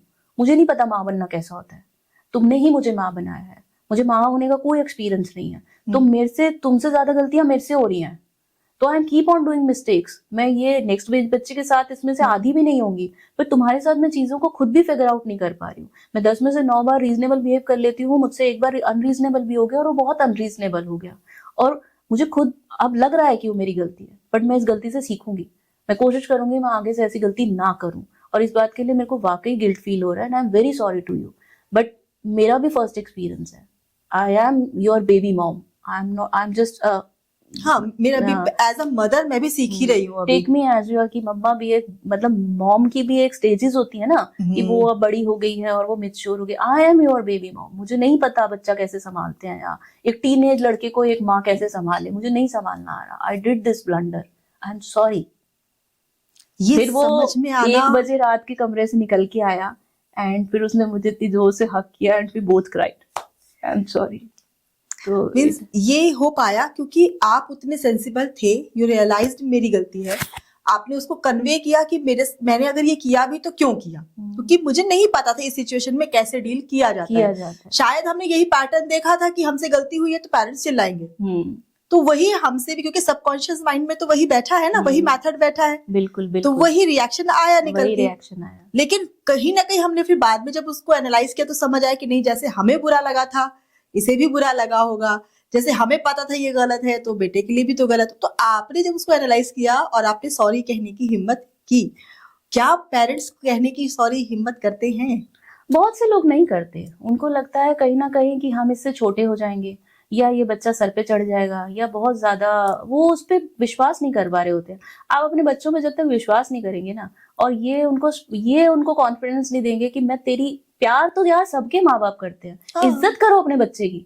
हाँ, बड़ी बात ये है, प्यार सबके मम्मी पापा कर रहे हैं, तुम क्या अनोखा कर रहे हो? अनोखी अच्छी बात ये है कि तुम अपने बच्चे की इज्जत करो, चाहे वो 10 साल का भी है, वो इज्जत डिजर्व करता है। एक्चुअली हर उम्र के बच्चे का अपना एक हाँ, थॉट प्रोसेस होता तो है और वो वो उस चीज के लिए रिस्पेक्ट चाहता है। मैं वही चीज बोल रही हूँ कि वो उसकी आप अगर उसे जो इज्जत वो डिजर्व कर रहा है वो ना, दे अगर आप दीजिए। वो इज्जत उसको देने लगोगे ना, तो वो अपने आप आपकी बात को सुनेगा, समझेगा, उसको आपका व्यू पॉइंट भी वो देखने की कोशिश करेगा। बट अगर आप अपने से हमेशा ये कहोगे कि बाप हो बेटा, माँ हो बेटा, मुझे पता है क्या, वही बोल रहा होता है ना, तो आप इज्जत नहीं दे रहे हो यार उसकी थॉट प्रोसेस को भी। जहां वो खड़ा है वहां कुछ देर खड़े तो हो, आपने भी वही उम्र जी है, आपका और उसका एनवायरनमेंट चेंज हो चुका है, आप अपना ही थोपे जा रहे हो। हम तेरे टाइम में थे ना, हमारे कोई, अरे भाई आप नहीं हो ना, वो आपके टाइम में नहीं है ना, उसका प्रेजेंट अलग है आपसे, तो आप उसकी जगह, क्योंकि मैंने स्कूल में आपको आई टोल्ड यू ना that kind of level of bullying I faced, तो वो बात मेरे दिल में हमेशा रही कि जब सामने वाले को आप समझ ही नहीं रहे हो वो किस एनवायरनमेंट में है, तो आप उसकी रिस्पेक्ट या उसका पेन कैसे समझोगे? तो वो हर बंदा इंसान अपनी एक इज्जत रखता है, चाहे वो 15 साल का है, 17 साल का है। तो वही बात है, प्यार दुनिया दे देती है बच्चों को, आप बच्चों को इज्जत दो, वो आपको पलट के देंगे ही देंगे। रिस्पेक्ट किसी भी रिलेशनशिप का, चाहे वो बेस ही हाँ रिस्पेक्ट बेस है, ही रिस्पेक्ट है। किसी भी रिलेशनशिप का बेस रिस्पेक्ट है। सेकेंडरी लव बहुत सेकेंडरी चीज है। तो मुझे लगता है कि ये चीज मुझे बार बार रिकॉल होती रहती है अपने की, नहीं रिस्पेक्ट भी उतनी ही देनी है, तो बच्चे के थॉट प्रोसेस को भी उतनी ही रिस्पेक्ट देके चलना है। हो सकता है बहुत सी बातों में वो मुझसे ज्यादा एनलाइटन हो, उम्र बढ़ने से अकल आती तो क्या ही बात थी, 80 साल के एक से बेवकूफ देखे हैं हमने। बिल्कुल बिल्कुल। तो उम्र बढ़ने से एक्सपीरियंस आपका जरूर बढ़ा है, पर वो गारंटी नहीं है कि आप उतनी ही अकलमंद हो। जैसे कुछ चीजों में मेरी बेटी वाकई मुझसे ज्यादा एनलाइटन है, उसमें ज्यादा सब्र है मेरे से भी ज्यादा कुछ चीजों को लेकर, जैसे मैंने कहा अभी ही क्यों करना है, इस बात को वो मुझसे ज्यादा अच्छे से फॉलो कर पाती है। तो मैं ये बात, मतलब आप इस चीज को फिर अप्रिशिएट करो ना कि बच्चे को देखो कितनी उसमें ये बात है कि वो इसको लेके चल रहा है या चल रही है, तो दिस इज गुड। आप रिस्पेक्ट दोगे तो वो आपको उल्टा देगा ही देगा। प्यार देने में वो आपको प्यार देगा, इज्जत नहीं देगा, तो आप उस इज्जत का प्यार का क्या करोगे? नहीं, मैं खुद भी अपने जैसे बच्चों को हम लोगों ने कहते हैं ना बैड टच गुड टच बहुत सिखाया, तो ये भी बताया कि always respect the behaviour not the age. Exactly, बहुत सही बात है ये कि आप एज देख करके मत करना कि इधर टच कर रहा है तो ओके है वो कि बड़ा है हमसे, रेस्पेक्ट द बिहेवियर, वो कैसा आपके साथ बिहेव कर रहा है। ऐसे ही मेरे पास एक बार हुआ था, किसी ने मुझसे सवाल किया, टीनेज में ही थे, कि वो मुझसे बहुत बदतमीजी से बात करते हैं, मुझे अब समझ में नहीं आता कि मैं कब तक अपने आप को रोकूं। तो मैंने भी तब उस बच्चे को यही कहा था कि always respect the behaviour not the age. Exactly, बच्चे की भी उतनी ही इज्जत है, चाहे उसकी कितनी भी कम उम्र है, बट वो भी एक रिस्पेक्ट डिजर्व करता है, चाहे बड़ा हो छोटा हो, सब ये याद रखना बहुत जरूरी है। आप एक बहुत अच्छी राइटर हैं, आपकी कई बुक्स भी पब्लिश हुई हैं, और उन बुक्स में नॉर्मली जो उपन्यास या नॉवेल्स हम पढ़ते हैं या कहानियां पढ़ते हैं, ज्यादातर वो लव लाइफ पर हुए, बहुत लाइट मूड के हुए, लेकिन जब आपके कहानियों को हम पढ़ते हैं सुनते हैं तो वहां पर आपने वो साइड्स दिखाए हैं जिन पर सोसाइटी बात ही नहीं करना चाहती। जैसे कि आपने मेंटल डिसऑर्डर पर बात किया है, साइकोलॉजिकल डिसऑर्डर पर बात किया है, सेक्स अब्यूज पर आपने बात की है, चाइल्ड अब्यूज पर आपने बात की है, यहाँ तक कि आप शायद स्पर्म डोनेशन रैकेट्स के ऊपर भी अब आप रिसर्च कर रही हैं। तो जब इतने मींस इसको अगर हम कहें तो बहुत कंट्रोवर्शियल टॉपिक्स हो गए ये सारे, और बहुत सेंसिटिव भी हो गए, बैकलैश भी आता है। हाँ, बैकलैश भी आता ही होगा, स्वाभाविक है। तो जब आप इस तरह के राइटअप्स करती हैं, तब क्या आपका स्टेट ऑफ माइंड होता होगा, या क्या बेस रखकर आप रिसर्च करती हैं कि ये मेरा मैसेज भी जाए और ये ऑकवर्ड भी ना हो जाए? देखिए, जैसे मैं कई बार ये लाइन कहती हूँ कि एक तो मेरा आदर्शवाद का बैग बड़ा हल्का है भाई, मैं कोई बहुत ज्यादा बड़ा झंडा लेकर नहीं चलती हूँ कि मैं कोई समाज सुधारक नहीं हूँ। तो ये जो मैसेज वाली आपकी बात है कि मेरे को भाई मोरल ज्ञान देना है या नीति, वो सब मैं ऐसे काम नहीं कर रही हूँ, मैं इसके लिए नहीं हूँ। मैं आपको एक पिक्चर दिखा रही हूँ और वो पिक्चर रियल पिक्चर है, वो आपके समाज का हिस्सा है, आपको चुभ रही है, मैंने लिखा है इसलिए कि आपको चुभे, और मैंने बिल्कुल ऐसे लिखा है कि आपको बिल्कुल चीरेगी, वो चुभेगी, आपको खराब लगेगा, आपको कड़वा लगेगा, आपको बुरा लगेगा, क्योंकि मैं चाहती हूँ आपको बुरा लगे। आपको बुरा लगेगा तो शायद आप फिर ये बुरी चीज खुद नहीं करेंगे, बस। तो ये एक घुमा के मारा है कि उससे दूसरे को तो आप ना मारो। मैं आपको ये ज्ञान नहीं दे रही हूँ कि आप मत करो, आपको पढ़ के बड़ा बुरा लग रहा है, ऐसा तो ये वो ऐसा वैसा बड़ी बुरी लगी है तो आप मत करना ना, बस। नहीं, ये सब चीजें हो रही हैं और शायद सबको पता भी है, लेकिन कोई बात ही नहीं करना चाहता। हाँ, वो इसलिए नहीं करना चाहता ना क्योंकि सब थोड़ा थोड़ा उसमें लिप्त है। कोई ना कोई अपने घर में गाली भी दे रहा है, कोई सेक्स अब्यूज भी कर रहा है, कोई कुछ भी कर रहा है। हाँ। इसलिए जब वो उसको इस तरीके से पढ़ रहा है तो उसको तिलमिलाहट मच रही है। भाई तिलमिलाहट मच रही है तो मत करो ना। मची इसलिए है क्योंकि तुम्हारे को ये लग रहा है कि मैं कहीं ना कहीं इस पूरी पिक्चर में कहीं तो फिट हो रहा हूँ, कहीं तो एसोसिएट हो रहा हूँ। जैसे मैंने पीछे कहानी की बात की, पोकर टेबल की कहानी की बात की, वो एक लेस्बियन लव के ऊपर थी, तो उस पर मेरे को काफी बैकलैश आया, बहुत खराब खराब मेल्स भी आए और बहुत सारे अच्छे मेल्स भी आए उन औरतों के, उन फीमेल्स के जो इस तरह के ट्रॉमा से गुजर रही हैं, सब कुछ है उनकी भी। आपकी आंखें बंद कर देने से ऐसे रिश्ते छुप थोड़ी जाएंगे। मैंने ये थोड़ी कहा है कि मैं इसके फेवर में हूँ या मैं इसके खिलाफ उसमें हूँ, सपोर्ट में हूँ, मैंने ये नहीं कहा। मैंने सिर्फ ये कहा है कि ये आज से एग्जिस्ट नहीं कर रही। ये 14वीं शताब्दी का वो पढ़ लोगे, राजा महाराजाओं के महल में पढ़ लोगे, सब कुछ पढ़ लोगे, तो और इवन इस्मत चुगताई का आप लिहाफ पढ़ लोगे। भाई कब से नहीं है, ये सब कुछ तभी से है। आप इसको, आपके घर में अगर कोई बच्चा है तो उसको थोड़ी इज्जत से ट्रीट कर लो, उसको देख लो कि वो पहले ही अपनी आइडेंटिटी क्राइसिस से जूझ रहा है, वो ऑलरेडी वो बहुत सारे ट्रॉमा से गुजर रहा है बेकार में, और आप सोसाइटी एज अ सोसाइटी उसकी इतनी बुलिंग कर रहे हो कि उसमें से बहुत से लोग आत्महत्या कर लेते हैं फिर। तो अब आपको डिसाइड करना है कि आप ये सही कर रहे हो, आप ये प्रकृति खिलाफ है, ये साले मानसिक बीमार है, ये पागल है साले, आप इस तरह का वो करके उसको आत्महत्या करवा रहे हो। आपके ये सब कहने से क्या ये बदल जाएगा, ये ठीक हो जाएगा? तो it's a not matter of supporting them, it's not a matter of कि मैं उनके सपोर्ट में कोई झंडा खड़ा कर रही हूँ। मैं सिर्फ एक सेंसिटिविटी क्रिएट करने की कोशिश कर रही हूँ कि these things exist, accept them and stop bullying them, let them live also, they are already suffering from those crises। जानबूझ के कोई क्यों इस तरह होना चाहेगा? They are born with this and this is, and stop taking it like this कि ये तो कोई भाई बहुत बड़ा विकार है या कोई, चाहे वो मेंटल डिसऑर्डर की अब हम बात करते हैं। अब हम मेंटल डिसऑर्डर में बात करें, कोई बहुत सेंसिटिव है, उसको बड़ी जल्दी रोना आ जाता है, वो चीजों को टैकल नहीं कर पाता, स्कूल से ही मजाक उड़ना शुरू होता है, क्या तू लड़की की तरह बात बात पे रोता है, या कोई लड़की रो रही है, अरे हर तेरी तो आंखें पलकों पे आंखों बैठ रहा है, बात बात पे रोना। बात धीरे धीरे धीरे धीरे वो बच्चा ओपन अप होना बंद कर देता है। वो कहता है मुझे रोकना रोकना रोकना रोकना, रोना नहीं है रोना नहीं है रोना। फिर होता क्या है, फिर वो जिस दिन उसके माँ बाप घर में नहीं होते, जिस दिन उसे अकेला कमरा मिलता है, वो कमरा बंद करता है, चीख चीख के रोता है। ऐसे में हो सकता है कि जिस दिन एक वीक मूवमेंट आए, वो नस काट ले, वो खुद को कुछ कर ले, फिर आप महान बनते हो कि भाई मुझे बताना चाहिए था, हमसे बात करता। कब बात करता? आप रोते ही तो मजाक उड़ाने लगते हो उसका। आप एक्सेप्ट ही करने को तैयार नहीं हो कि लोग हर दूसरे से अलग होते हैं, हर कोई एक दूसरे से अलग है, उनको उतनी ही एम्पैथी के साथ एटलीस्ट, और कुछ नहीं कर सकते तो रिस्पेक्ट तो कर सकते हो। तो वही चीजें मैं बहुत हार्ड हिटिंग तरीके से लिखती हूँ कि जब आप मजाक उड़ाते हो या वो सब करते हो ना, तो सबसे दुनिया के सबसे निकृष्ट जीव आप हो। अपने को सुपीरियर दिखाने के लिए अगर आप किसी को भी नीचा दिखा रहे हो, तो आप सुपीरियर तो बात छोड़ो, आप एक नॉर्मल इंसान भी नहीं हो, चाहे आप किसी भी कंटेक्स्ट में दिखा रहे हो। आप एग्री नहीं करते उसके लाइफस्टाइल से, फाइन, आप हट जाओ, आप मत रहो उसके साथ, आप दोस्ती मत रखो, संबंध मत रखो, ये आपकी चॉइस है। आप एग्री नहीं करते, बट आप उसको बुली करने का, उसको अब्यूज करने का राइट नहीं रखते हो। एज अ ह्यूमन बीइंग ये गलत है। ये अवेयरनेस आप में होनी चाहिए कि everybody has a right to live. जब आप ये मेंटल डिसऑर्डर और साइकोलॉजिकल डिसऑर्डर की बात अभी कर रही हैं, तो इसका रूट कॉज क्या रहता होगा? और जब आपने रिसर्च ऑब्वियस किया ही होगा लिखने से पहले कैरेक्टर्स का, तो उसका रूट कॉज क्या रहता होगा? और जो हमारे आसपास के लोग हैं उस समय पर उनकी क्या रिस्पॉन्सिबिलिटी हो जाती है? देखिए क्या करें, और स्पेशली पेरेंट्स की। देखिए रचना, रिस्पॉन्सिबिलिटी वर्ड तो हम लोगों को लगता है त्याग ही देना चाहिए। रिस्पॉन्सिबिलिटी तो आजकल कोई मानने को तैयार ही नहीं है।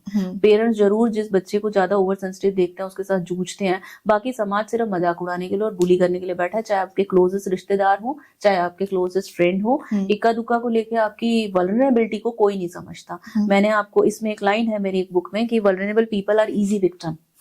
हाँ, ये भी तो है। वो बड़ी जल्दी, ऐसी लड़कियां भी बड़े लड़कों के बहकावों में बड़ी जल्दी आ जाती है क्योंकि वो इमोशनली ऑलरेडी शेकन है। वो ऐसी फैमिलीज से हैं जिनको इमोशनल सपोर्ट ही नहीं मिला। ऐसी लड़कियों को बाहर से लड़के दो प्यार प्यार की बातें करते हैं और फटाफट उन रैकेट्स में फंस जाती हैं, ऐसे लड़कों के चक्कर में फंस जाती हैं क्योंकि वो पीछे से ऐसी फैमिली से होती है, वो बात करने लायक घर में लोग ही नहीं होते ना, वो ऐसे लड़कों के चक्कर में बहुत जल्दी से आती है।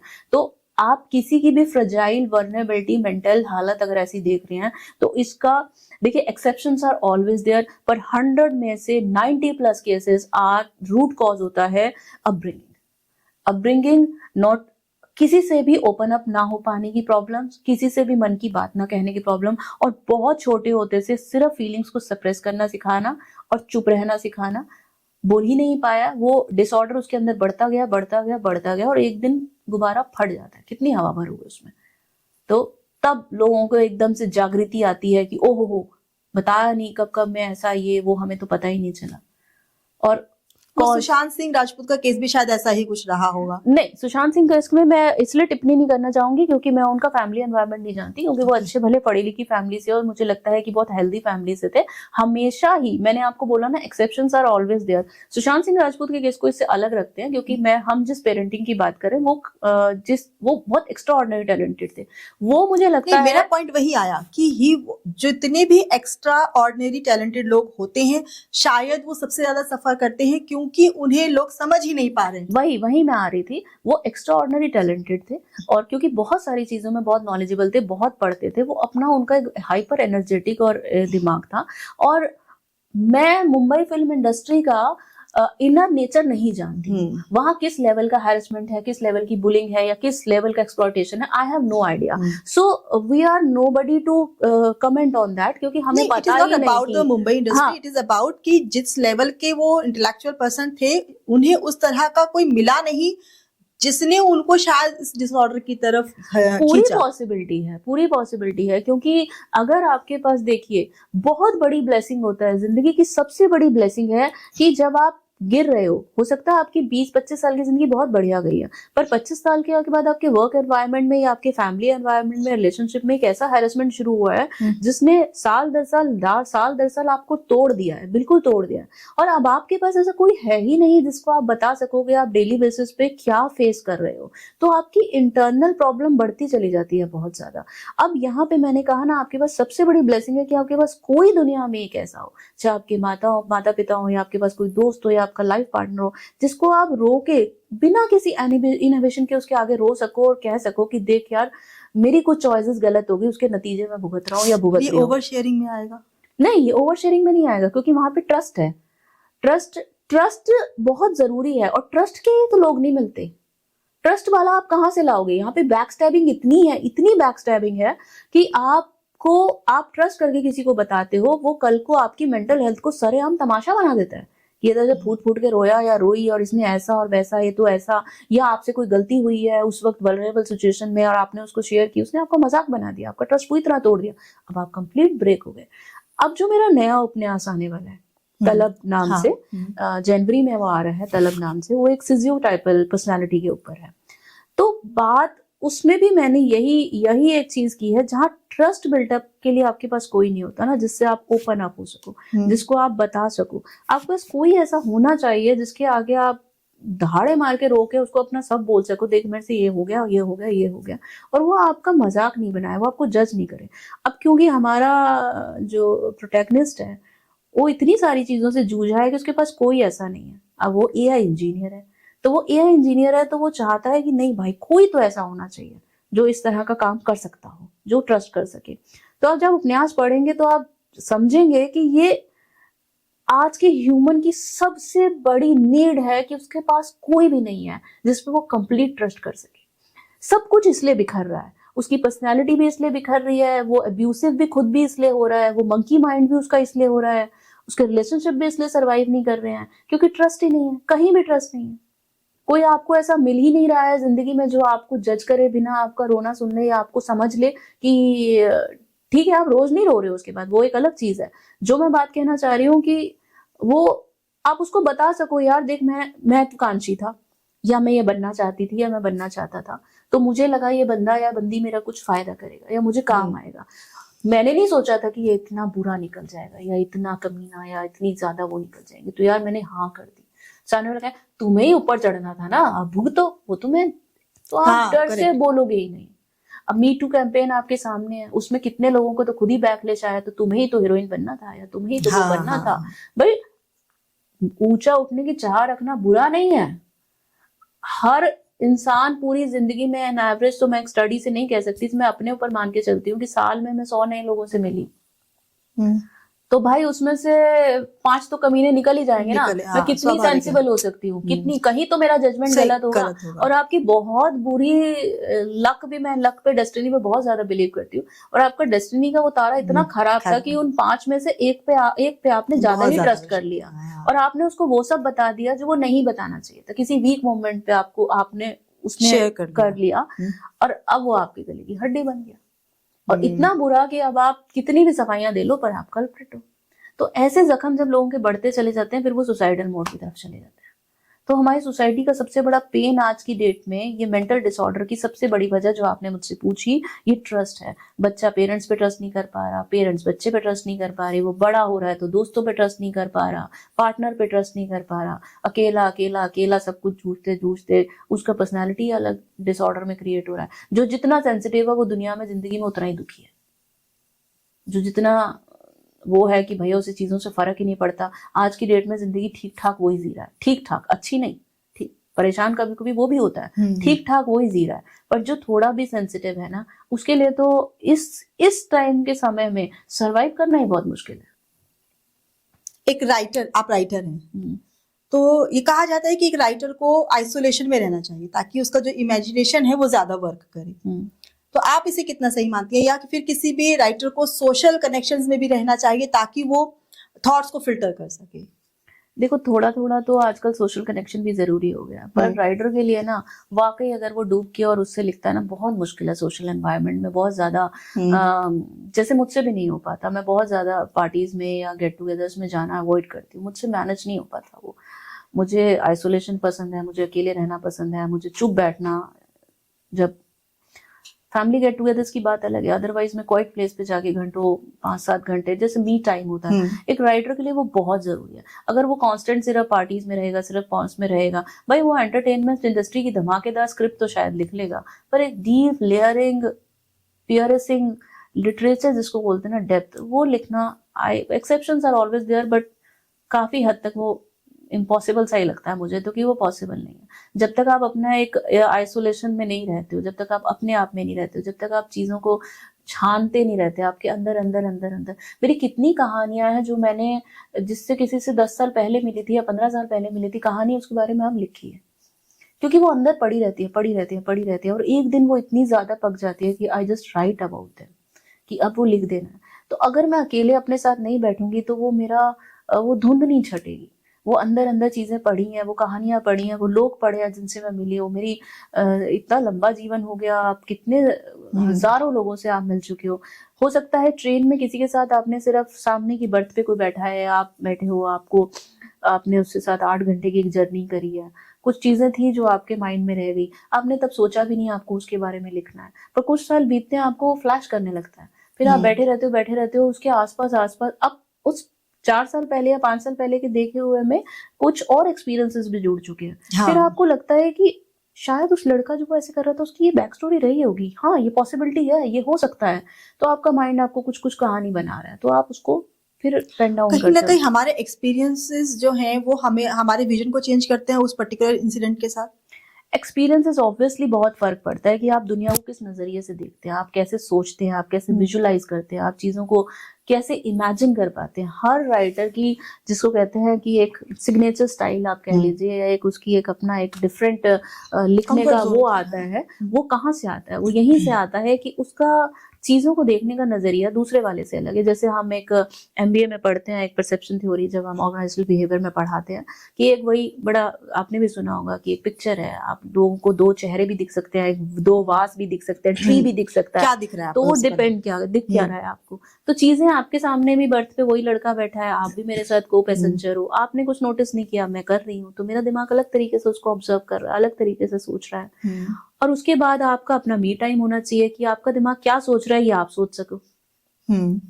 आपको, अगर आप उस पूरे वाक्य को, या आपको उसको सन्नाटा लिखने के लिए, सन्नाटा भी लिखा जाता है, ब्लैंक स्पेस, सन्नाटे की भी अपनी आवाज है ना, तो उसको लिखने के लिए वो सन्नाटा तो चाहिए, क्योंकि हर चीज लिखी ही नहीं जा सकती। बहुत सी कहानियां फिल इन द ब्लैंक्स के बीच में है, जिसके लिए शब्द ही नहीं बने हैं। बहुत से एहसास ही ऐसे हैं जिनके लिए किसी भाषा ने आज तक इतनी तरक्की ही नहीं कर ली है कि उस पे शब्द लिख Express कर सके। सके। तो अब ये राइटर को पकड़ना पड़ता है कि वो ऐसे कौन से शब्दों का ठहराव दे कि उसके बीच में वो बात पकड़ी जा सके, कि पढ़ने वाले को वो फीलिंग महसूस हो जाए। तो उसके लिए मुझे लगता है आइसोलेशन तो बहुत जरूरी है। जिसे आपने कहा कि जब कोई पढ़ने वाला ही उस एहसास को पकड़ सके, उस एहसास को पकड़ने के लिए क्या रीडर का भी, जो पढ़ने वाला व्यक्ति है, उसका भी उतना ही इंटेलेक्चुअली मैच्योर होना बहुत जरूरी है कि या फिर राइटर में ही इतनी कैपेबिलिटी होनी चाहिए कि वो लिखे इस लेवल का कि समझ ले सामने सब वाला। तो नहीं समझ सकते, वो तो पॉसिबल ही नहीं है। अगर मैं एक कहानी, लेयर्ड कहानी लिख रही हूँ, तो मैं प्रिपेयर्ड हूँ ऑलरेडी कि ये सिर्फ 50 लोगों की समझ में आएगी। बट उस 50 लोगों की समझ में आ जाती है और 5 के दिल को छू जाती है, तो मेरा मकसद सही है, मेरा तो अचीव हो गया। और उसमें से कोई एक भी, जैसे मैंने एक कहानी लिखी थी, प्यार करते हो मुझसे, हंस में छपी थी वो। मुझे उस कहानी को पढ़ के लखनऊ की एक डीएम है, उन्होंने फोन किया था, ये हो गया 2019 की बात है ये। तो उन्होंने मुझे फोन किया and she cried like anything. That time she was 55 that time वो। तो उन्होंने मुझे कहा कि वो उस कहानी को पढ़ के रोई। उन्होंने मुझसे सवाल किया, ये कहानी आपने कैसे लिखी? ये कहानी मेरी यंग टाइम की है और मैंने ये बिल्कुल सब कुछ झेला है। वो एक ऐसे ही मेंटल डिसऑर्डर से जूझती हुई लड़की की थी, जिसको बार बार लगता था दरवाजे पर वो लड़का आया है, वो आ नहीं रहा है, पर वो इतना उससे एक तरफा प्यार में पागल है कि उसे हर वक्त वो विजुलाइज होता रहता था कि वो आएगा, नहीं वो आएगा। प्यार करते हो मुझसे। उसको एक्सेप्टेंस देर से आती है कि वो जा चुका है, तो आधा उसका माइंड का पूरा वो हिल जाता है। उन्होंने मुझसे इस बारे में बात की कि मैं बहुत कंटेंट थी उस दिन। उसको उनके फोन रखने के बाद 2 आंसू मेरे भी टपक गए कि मैं, किसी के दिल को ये बात छू गई, किसी के दिल तक ये बात पहुंची। मैंने कोई कॉमिक्स नहीं लिखी है यार जो हर किसी की समझ में आ जाएगी। मैंने एक पेन लिखा है, वो पेन उसी के तक जाएगा जिसने कहीं ना कहीं उसके जीवन में कहीं ना कहीं वो छुआ होगा, कोई ना कोई तार उसका भी छिड़ा होगा। वो कहानी उसी के लिए थी। हर कहानी हर किसी के लिए होती ही नहीं है, हर किताब हर किसी के लिए नहीं। जैसे बहुत से लोग पढ़कर बोल देते हैं कि ये तो सिर्फ फिक्शन है, ऐसा कुछ होता नहीं है। नहीं नहीं नहीं, हर लिखने वाली कहानी घटी गई है, हर लिखने वाली कहानी घटी गई है। दुनिया में नहीं घटी गई है, जहन में तो घटी है। घटना किसी भी चीज का घटना ही है, चाहे वो रियल वर्ल्ड में घट रहा है या आपके जहन में घट रहा है। मेरे जहन में घट गया तो मेरी देह पे, मेरे दिल में बीत गया है भाई, मेरे शरीर ने उसको महसूस किया है, मेरे दिल की वजह से धड़का है या मेरा दिल उसकी वजह से रोया है, तो मुझ पे वो घटा है, क्योंकि चाहे मैंने आसमान में उड़ना ही विजुलाइज किया है। अब कहो आपकी ये थोड़ी होता है, नहीं होता, पर मेरे ने महसूस किया तो मेरा सच है ये। मुझे तो महसूस हुआ कि मैं उस बादल के साथ थी और मेरे पंख उड़ रहे थे, वो मेरे दिल की सच्चाई है, तो वो घटा है। या आप कह सकते हो कि नहीं घटा, मैं क्यों कहूं, मैंने तो महसूस किया। तो एक राइटर के लिए जो उसका थॉट है उसको सही मानना बहुत जरूरी है। मेरे को, अगर मैं ही उस पर कन्विंस नहीं हूं तो मैं किसी और को क्या कन्विंस करूंगी? तो मैं अगर लिख रही हूँ तो मैं अपनी पूरी कन्विक्शन के साथ लिख रही हूँ कि भाई दुनिया में कहीं तो हुआ है। मैं ये मानती हूँ कहीं तो बंदा बादल पे बैठा है, ऐसा थोड़ी होता है। पर मैं ये कहानी लिख रही हूँ, मेरी कहानी में बंदा बादल पे बैठा है, तो मैं बड़े दम पूरी हैरी पॉटर रच दी यार उन्होंने। कौन सा ऐसा स्कूल है कोई भी, पर कितने दिल से लोगों ने उसको महसूस किया और ये किया भाई, कारपेट पे झाड़ू से उड़ना और ये सब करना। तो वो आप उस इमेजिनेशन को जब तक खुद ही एक पूरा जज्बे के साथ नहीं लिखोगे सच है, वो किसी को टच ही नहीं करेगा। आपको खुद को यकीन करना जरूरी है, नथिंग इज इम्पॉसिबल, आपको यकीन करना जरूरी है। आप कुछ रिसर्च भी करती है किसी भी स्टोरी का प्लॉट लिखने से पहले या जैसे डिपेंड, स्टोरी की स्टोरी पे डिपेंड करता है। जैसे कितराहा मेरा जब उपन्यास आया था, उसमें वो एक सीरियन लड़की के ऊपर था। और क्योंकि उन दिनों 2015-16 के आसपास सीरिया बहुत बुरी था, 2011 से ही उसमें वो सिविल वॉर शुरू हो गया था, बहुत बुरी कंडीशन में सीरिया आ चुका था, पूरा तबाह हो चुका था। तो 2016 में ही मैं उस लड़की से दुबई में मिली थी, जो वाया टर्की एस्केप किया था उसने सीरिया से। काफी जख्म थे उसकी बॉडी पे, दिखाई दे रहे थे जैसे सिगरेट विगरेट से जला देने के। आप मिले हो उनसे? जिनसे मिली थी, गर्दन पे मुंह पे जलाने के। तो मैंने अपने ऑफिस वालों से पूछा था कि कौन है ये मतलब निशान दिखता है कि कुछ किया गया है इसके साथ। तो फिर मुझे पता चला कि ऑब्वियसली आप वहां से आए हो तो शायद काउंटलेस रेप्स के बाद और बहुत ब्रुटैलिटी के बाद निकल पाए हो। मुझे उस लड़की की बैक स्टोरी नहीं पता, कुछ भी नहीं पता, बस इतना पता है कि वो वाया टर्की एस्केप करके आई थी। बट उसने एक चीज की कि उसके बाद सीरिया से रिलेटेड कोई भी न्यूज आ रही है, न्यूज़पेपर में आ रहा है, जैसे मेरा रोज की आदत है न्यूज़पेपर पढ़ने की, बचपन से ही पिताजी ने डाली थी, तो मैं लगातार पढ़ती गई। वो मेरे दिमाग में अटकने लग गई चीजें। मैं लगातार वहां पढ़ रही हूँ, धीरे धीरे वहां औरतों के साथ क्या हो रहा है, क्यों हो रहा है, कहाँ कहाँ हो रहा है, कैसे कैसे हो रहा है, मैं वो सब पढ़ने लगी। पढ़ते कई साल बीतते हुए 2019 में मुझे लगने लगा कि मुझे इस बारे में लिखना है। क्यों लिखना है मुझे नहीं पता। और एक ऐसी कहानी लिखनी है जिसमें एक उम्मीद की कहानी लिखनी है कि नहीं यार, दुख के दिन भी बीत जाते हैं। तो ये पूरा तरह से फिक्शनल था कि मैंने उसको एक इंडियन आर्मी ऑफिसर से मिलवाया जिसने उसको फूलों की तरह ट्रीट किया और उसको बेइंतहा प्यार किया लड़की को, ताकि वो उन दुखों से बाहर आ। हालांकि मेरे उपन्यास की हैप्पी एंडिंग नहीं है, अगेन वही रियलिस्टिक चीजें आ जाती हैं। प्यार आपने सीरिया की जितनी भी रियल पिक्चर्स थी उसकी हार्श जो मैंने आपकी रियलिटी जो वो भी सवाल रखा। था बहुत रिसर्च किया उस पे, मैंने एमएनएसटी रिपोर्ट्स पढ़ी, बीबीसी रिपोर्ट्स पढ़ी, काउंटलेस डॉक्यूमेंट्रीज देखी, बहुत कुछ किया। ओरिजिनली ये नॉवल तकरीबन 1.5 लाख शब्दों का बना था, बट जब मैंने इसको एडिटिंग में पढ़ना शुरू किया तो रचना जी ये बहुत हैवी हो गया था, बहुत हैवी हो गया था, इतना ज्यादा कि मुझे ऐसा लगने लगा कि मैंने कोई सीरिया के ही ऊपर, सीरिया की इंटरनल उसके ऊपर लिख दिया है। बाद में उसको पढ़ते पढ़ते जब मैंने उसको फर्स्ट सेकंड एडिटिंग में पढ़ा तो मुझे ये लगा कि उम्मीद देनी है तो यार इतना भी भारी नहीं कर देना कुछ चाहिए कि बंदे को उम्मीद पे भी उम्मीद ना रहे कि अरे जिसकी इतनी बीत गई उसके साथ उम्मीद थोड़ी हो सकती है। फिर मैंने उसमें काफी कटिंग करी। फिर अब जो हमारे पास उपन्यास है वो तकरीबन 90,000 शब्दों के आसपास का है, शायद 85,000 से लेकर 90 के, पर ओरिजिनली ये उसमें फिर बहुत ज्यादा सीरिया की डिटेल्स थी। सर्च मैंने की, बहुत कुछ लिखा, बट वो ओरिजिनल नॉवल से हटा दिया। बहुत से लोगों ने मुझे बाद में शिकायत की जो टफ पढ़ना चाहते हैं, जो डार्क पढ़ना चाहते हैं, जो लेयर्ड और एक्चुअल में, उन्होंने मुझसे कहा कि कहाँ है उनकी डिटेलिंग, और ज्यादा डिटेलिंग होनी चाहिए थी। तो मैंने कहा थी, सब हटा दी। कुछ लोग ऐसे थे, पर ज्यादातर लोग खुश थे, खासकर यूथ। उसको लगा कि हाँ यार, कहाँ होता है ऐसा त्रिजल जैसा लड़का, काश हमें मिल जाए। दीदी ऐसे लड़की होते हैं, मैम ऐसे लड़के होते हैं, तो उम्मीद रखो कहीं तो होगा, मिल भी सकता है। तो मैंने उसमें से भारी, अभी भी बहुत कुछ है इसमें जो आपका दिल एकदम चीर देगा, बट उसको मैंने ऑन एंड ऑन नहीं किया, बैलेंस किया। फिर मैंने उसमें प्यार भी उतना ही वो रखा जितनी पेन रखी। ओरिजिनल वाले में पेन बहुत ज्यादा हो गया था, तो वो उस पर रिसर्च करते हुए मुझ पर बहुत असर आया। मैं कई बार बीमार भी पड़ी, 3-3 महीने मैंने बिल्कुल हाथ ही नहीं लगाया, क्योंकि बार बार मुझे पढ़ने से और इस तरह की डॉक्यूमेंट्रीज देखने से बुखार आ रहा था। क्योंकि आप और मैं सोच भी नहीं सकते हैं कि वो लोग जानवरों के साथ भी ऐसा सलूक नहीं करते हैं जैसा वो औरतों के साथ करते हैं। जिस तरह से उनके प्राइवेट पार्ट्स काटते हैं, जिस तरीके से उनको मारते हैं, जिस तरीके से एक रात में उनके 30-40 बार रेप होते हैं और वो ऑन द स्पॉट मर जाती हैं, और जिस लेवल पर उनको बेचा खरीदा जाता है, रूह कांपती है कि दुनिया में ऐसा कैसे हो सकता है। ईश्वर है तो मैं बहुत स्ट्रॉन्ग बिलीवर हूँ ईश्वर पे, तो मैं कई बार इसके बाद उनको सवाल करने लगती हूँ कि हाउ कुड, आप कैसे होने दे रहे हो ये सब।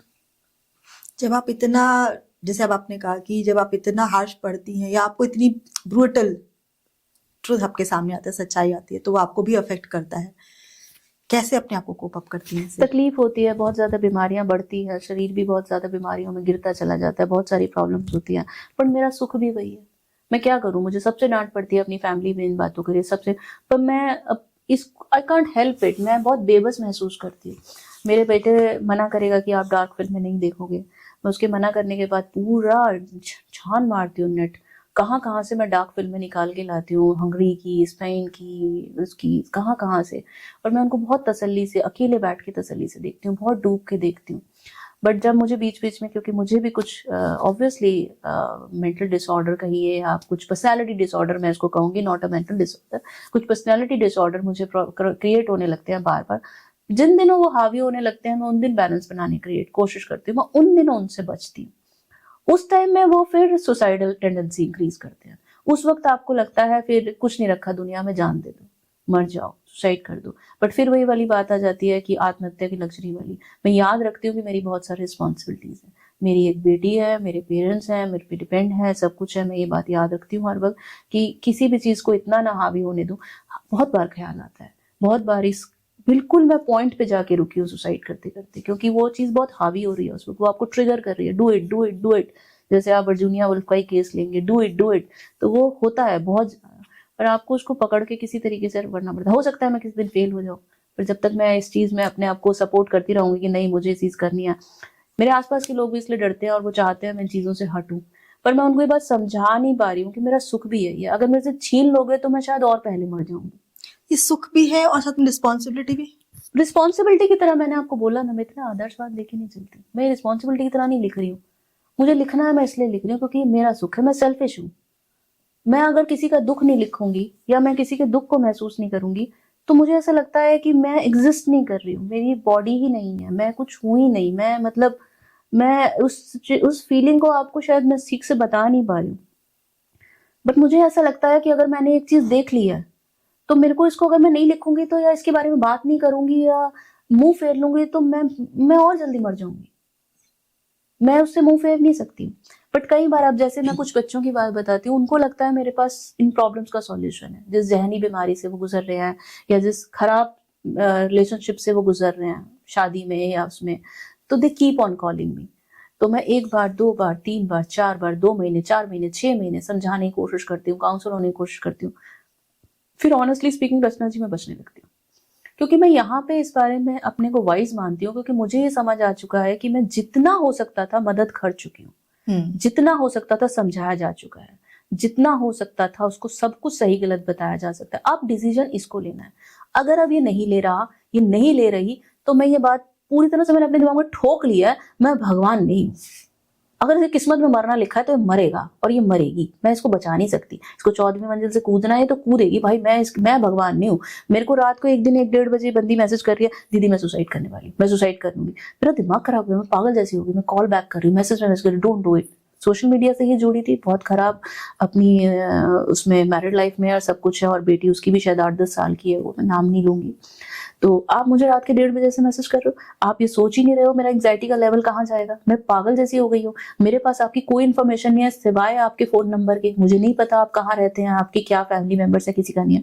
आपने तो कह के रख दिया मैं सुसाइड कर रही हूँ। मैं पागल जैसी हो गई हूँ। नेक्स्ट डे 10 o'clock आप मुझे मैसेज कर रहे हो, दीदी I am okay, don't worry. अब एक राइटर होने का ये भी आपको बहुत नुकसान है। आप ये देखिए, तो जब मेरे साथ ऐसे काफी इंसिडेंसेस हो गए ना, तो मैंने अब इन सब लोगों से दूरी बनानी शुरू की है। अब मैं किसी को बहुत ज्यादा एंटरटेन नहीं करती हूँ। मैं किसी का, अब मैंने ये बात मान ली है, मैं भगवान नहीं हूँ। मैं सिर्फ 2 बार 4 बार 6 बार आपको समझाने की कोशिश कर सकती हूँ। उसके बाद आपको मरना है तो भाई दुनिया में मर रहे हैं लोग। फिर मेरे अंदर का वो एक डार्कर साइड, थोड़ा सा सेल्फिश होना भी जरूरी नहीं, है। मेरे अंदर एक डार्क साइड भी है। I accept that. मैं बहुत भली इंसान डार्क साइड कहीं ना कहीं हाँ, बाउंड्री होनी भी चाहिए ना। हाँ। तो वही आप कहिए कि मेरे अंदर ये चीज भी है कि फिर मैं अगर मैं हटती हूँ तो फिर मैं हट जाती हूँ। जैसे मैं आपको एक बात बताऊं, एक क्वेश्चन मुझसे किया गया था, तो मैंने अभी पीछे एक पॉडकास्ट में जवाब भी दिया था कि I never forgive, I never forget. मैं इतनी महान ही नहीं हूं कि मैं आपको माफ कर दूं। मैं इतनी अच्छी हूं कि आपसे बदला नहीं लूंगी। पर अगर आप सोचते हो कि आप मेरे साथ बुरा करके फिर आप अचानक से आपको बोध हो जाए कि आपने बुरा किया और आप मेरी जिंदगी में री एंट्री चाहते हो, पॉसिबल ही नहीं है। आप मर भी जाओगे तब भी पॉसिबल नहीं है। मैं अप फ्रंट बोल रही हूँ कि मैं इतनी खराब हूँ कि आप घुटने टेक दो, आप जान दे दो। मेंटल प्लीज, क्योंकि मैंने जिंदगी में इस मिसट्रस्ट की कीमत बहुत चुराई है, बहुत चुकाई है। अगर आपने मेरे साथ, अगर मैंने आप पे बहुत मुश्किल से ट्रस्ट किया और अगर आपने वो ब्रेक कर दिया, फिर आप मर भी जाओ मेरी जिंदगी में, आपको री एंट्री नहीं है। तो मैं ना तो भूलती हूँ ना मैं माफ करती हूँ। मेरे में ये कंसेप्ट ही नहीं है। मैं इतनी महान ही नहीं हूँ। इसी तरह मैंने लोगों के साथ ये बात समझ ली है, जिसको मरना है वो मरेगा। मैं किसी को बचा नहीं सकती हूँ, उसकी अपनी डेस्टिनी है। मैं 1 पॉइंट 2 पॉइंट 3 पॉइंट तक कोशिश कर सकती हूँ, फिर मैं छोड़ देती हूँ। अपने लिए भी सोचना है ना। फिर मैं छोड़ देती हूँ कि भैया ठीक है। फिर मैं वो रास्ते थोड़ा सा बंद करने शुरू करती हूँ। फिर आप मुझसे स्टेबल होकर बात करोगे तो मैं करूंगी। मैं आपको ऑन एंड ऑन रोना नहीं सुनूंगी, क्योंकि मैं आपको जितना समझा चुकी। मैं आपका रोने का ना तो कंधा हूँ, ना मैं आपका गार्बेज बॉक्स हूँ जहां आप अपनी लाइफ का कूड़ा डंप करते रहो। तो वो भी मुझे धीरे धीरे ही जिंदगी ने सिखाया कि अगर मैं वो नहीं करूंगी तो मैं पागल हो जाऊंगी। पर जो लोग जेन्युइन तकलीफ से गुजर रहे हैं, जो मेरी आंख के आगे आ रहे हैं, मैं उनके बारे में एक एम्पैथी क्रिएट करने की कोशिश कर रही हूँ। वो इसलिए नहीं कर रही कि मेरी एक रिस्पॉन्सिबिलिटी है, मैं इसलिए कर रही हूँ कि मेरे अंदर एक बहुत गहरी तड़प है। मैं चाहती हूँ कि किसी का दुख तो कम हो जाए, कोई तो बच जाए, कोई तो किसी के साथ ऐसा ना करे, कोई तो किसी को प्यार से अपना ले। ये मेरे अंदर इतनी बड़ी भूख है ना करने की, कि शायद मेरा पढ़ के कोई एक इंसान किसी के साथ बुरा करने से रुक जाए। और ये मैंने उसको किसी मोरल के बच्चे नहीं बताया, मोरल उससे नहीं बताया। ये मैंने उसको उस कहानी के जरिए बताया कि तू तो करके निकल गया, निकल गई, लुक एट द कि उसके साथ क्या हुआ था। शायद पलट के तुझे कभी ये गिल्ट हो जाए कि अच्छा ऐसा भी हो जाता है। और वो मैंने इस तरह से लिखा है कि वो तुझे भी चुभ गया और वहां तुम रुके उस चीज के लिए। लेकिन आपको लगता है जो करने वाला उसको गिल्ट होता है? एक टाइम के बाद शायद हो जाता, उम्मीद तो रखूं। किसी को तो होता होगा, 10 में से 9 को नहीं होगा, 1 को भी हो जाएगा। तो शायद मैं तो कुछ तो मैंने पा लिया। एक भी इंसान ने अगर रो के ये सोच लिया कि हाँ मैं अब तक गलत थी, अब नहीं होंगी, अब छोड़ दूंगी, अब उठ जाऊंगी, मैंने अपने को अचीव कर लिया। एक को मैंने ये सिखा दिया यार ठीक है तेरे साथ 1 बार धोखा हुआ, ठीक है तेरे साथ दूसरी बार धोखा हुआ, मैंने माना तेरे साथ 4 बार 6 बार धोखा हुआ, 8वीं बार भी प्यार कर लेना बुरा नहीं है यार, गेट अप। ये कैरेक्टरलेस होना नहीं है, जस्ट गेट अप। पर एक बात समझ ले, प्यार व्यार में रखा कुछ नहीं है, अपर गोल्स बड़ी चीज होते हैं कि तुम लाइफ में क्या क्रिएट कर रहे हो। जैसे मैं अभी रिसेंटली मैं उनके बारे में भी एक मेरा मन है कि मैं नेक्स्ट उपन्यास अपना उनके बारे में लिखूंगी। मैं उनके बारे में अभी पूरा रिवील नहीं करती। बहुत खराब जिंदगी जी बंदी ने, पर मैंने उसको कहा कितनी बार कर लिया ना, सब कुछ कर लिया। अब करना क्या है कि जो बिजनेस कर रहे हो ना, इसकी चेंज डेवलप करनी है और सब कुछ कमाया हुआ उड़ा देना। और हाँ, जिंदगी वैसे भी कुछ नहीं हो रहा, खाओ और उड़ा दे। तो अब कोई कहेगा तुम हमारा गर्दी सिखा रही हो। नहीं भाई, मैं उसको ये सिखाने की कोशिश कर रही हूँ कि जिंदगी वैसे भी तुम्हारी बर्बाद है, बहुत कुछ बुरा हो लिया, अब इससे बाहर स्पाइरल से निकल के कोई किसी को प्यार नहीं करता और तुम्हारी शायद किस्मत में ही नहीं है। लीव दिस, एक्सपेक्टेशन ही बंद करो। 2-4 दोस्त उठाओ और उनसे भी ईमानदारी की उम्मीद मत करो। 2-4 दोस्त जो तुम्हारे जितना ही दुनिया घूम के टाइम पास कर सकते हो, जैसे तुम्हें एक पसंद है तुम्हें दुनिया घूमना, तो उस पर फोकस करो और दिमाग डालना बंद करो, डाइवर्ट कर लो इस चीज का। तो मैं वो कह रही हूँ, कोई एक भी फीमेल इस बात को समझ गई कि रिलेशनशिप में इन्वेस्ट करने से मैं एक्चुअली में कुछ नहीं हासिल कर पाई ना, आई शुड स्टॉप, और वो बाकी के बचे हुए अपनी जिंदगी के सिर्फ 10 साल भी अच्छा जी गई, तो मैं खुश कि यार कुछ हो गया। वो तो टूटा तो सही, जो भी तक चल रहा था एक पैटर्न, हो गया, उससे बाहर आ तो वो एक चुल का हो, एक भूख का हो कि, और उसमें ना मुझे अपना ही स्वार्थ है कि मेरे को कुछ तो किसी का बदल जाए बस। ये जो कुछ तो किसी का बदल जाए, ये जो कोशिश है, क्या इसके अंदर भी कोई एक ऐसी सुषमा बैठी है जिसका कुछ बदल नहीं सका तो वो चाह रही है दूसरे का बदल जाए? पूरी जिंदगी बहुत सारे एडजस्टमेंट की, पूरी जिंदगी में बहुत सारे गलत डिसीजन भी लिए, बहुत गलत लोगों पे एतबार भी किया, इतनी बार गिरी हूँ कि शरीर छोड़ो आत्मा में भी बहुत सारे जख्म है, इतनी बार गिरी हूँ। इसलिए मैं इस गिरने की पेन को जानती हूँ, इसलिए मैं धोखे की पेन को जानती हूँ, इसलिए मैं नकार देने की, सेक्स अब्यूज की, चाइल्ड अब्यूज की, फैमिली के अब्यूसिव होने की, या मेंटल किसकी उसकी, किसी भी तरह। फैमिली अब्यूजिंग का मतलब हमेशा ये नहीं होता कि आपके पेरेंट्स आपको गाली दे रहे हैं या आपके पार्टनर। फैमिली अब्यूजिंग का मतलब ये भी होता है जब आपके पेरेंट्स आपको बहुत ज्यादा प्यार करते हैं और चाहते हैं कि आप वही करोगे जो वो चाहते हैं। This is also a kind of abuse कि everything you have to do according to them. एक इस तरीके से कंट्रोलिंग होते हैं, कंट्रोलिंग बेसिकली। ये भी एक तरीके का एक बहुत ज्यादा आपको डिसऑर्डर क्रिएट करता है आपके अंदर।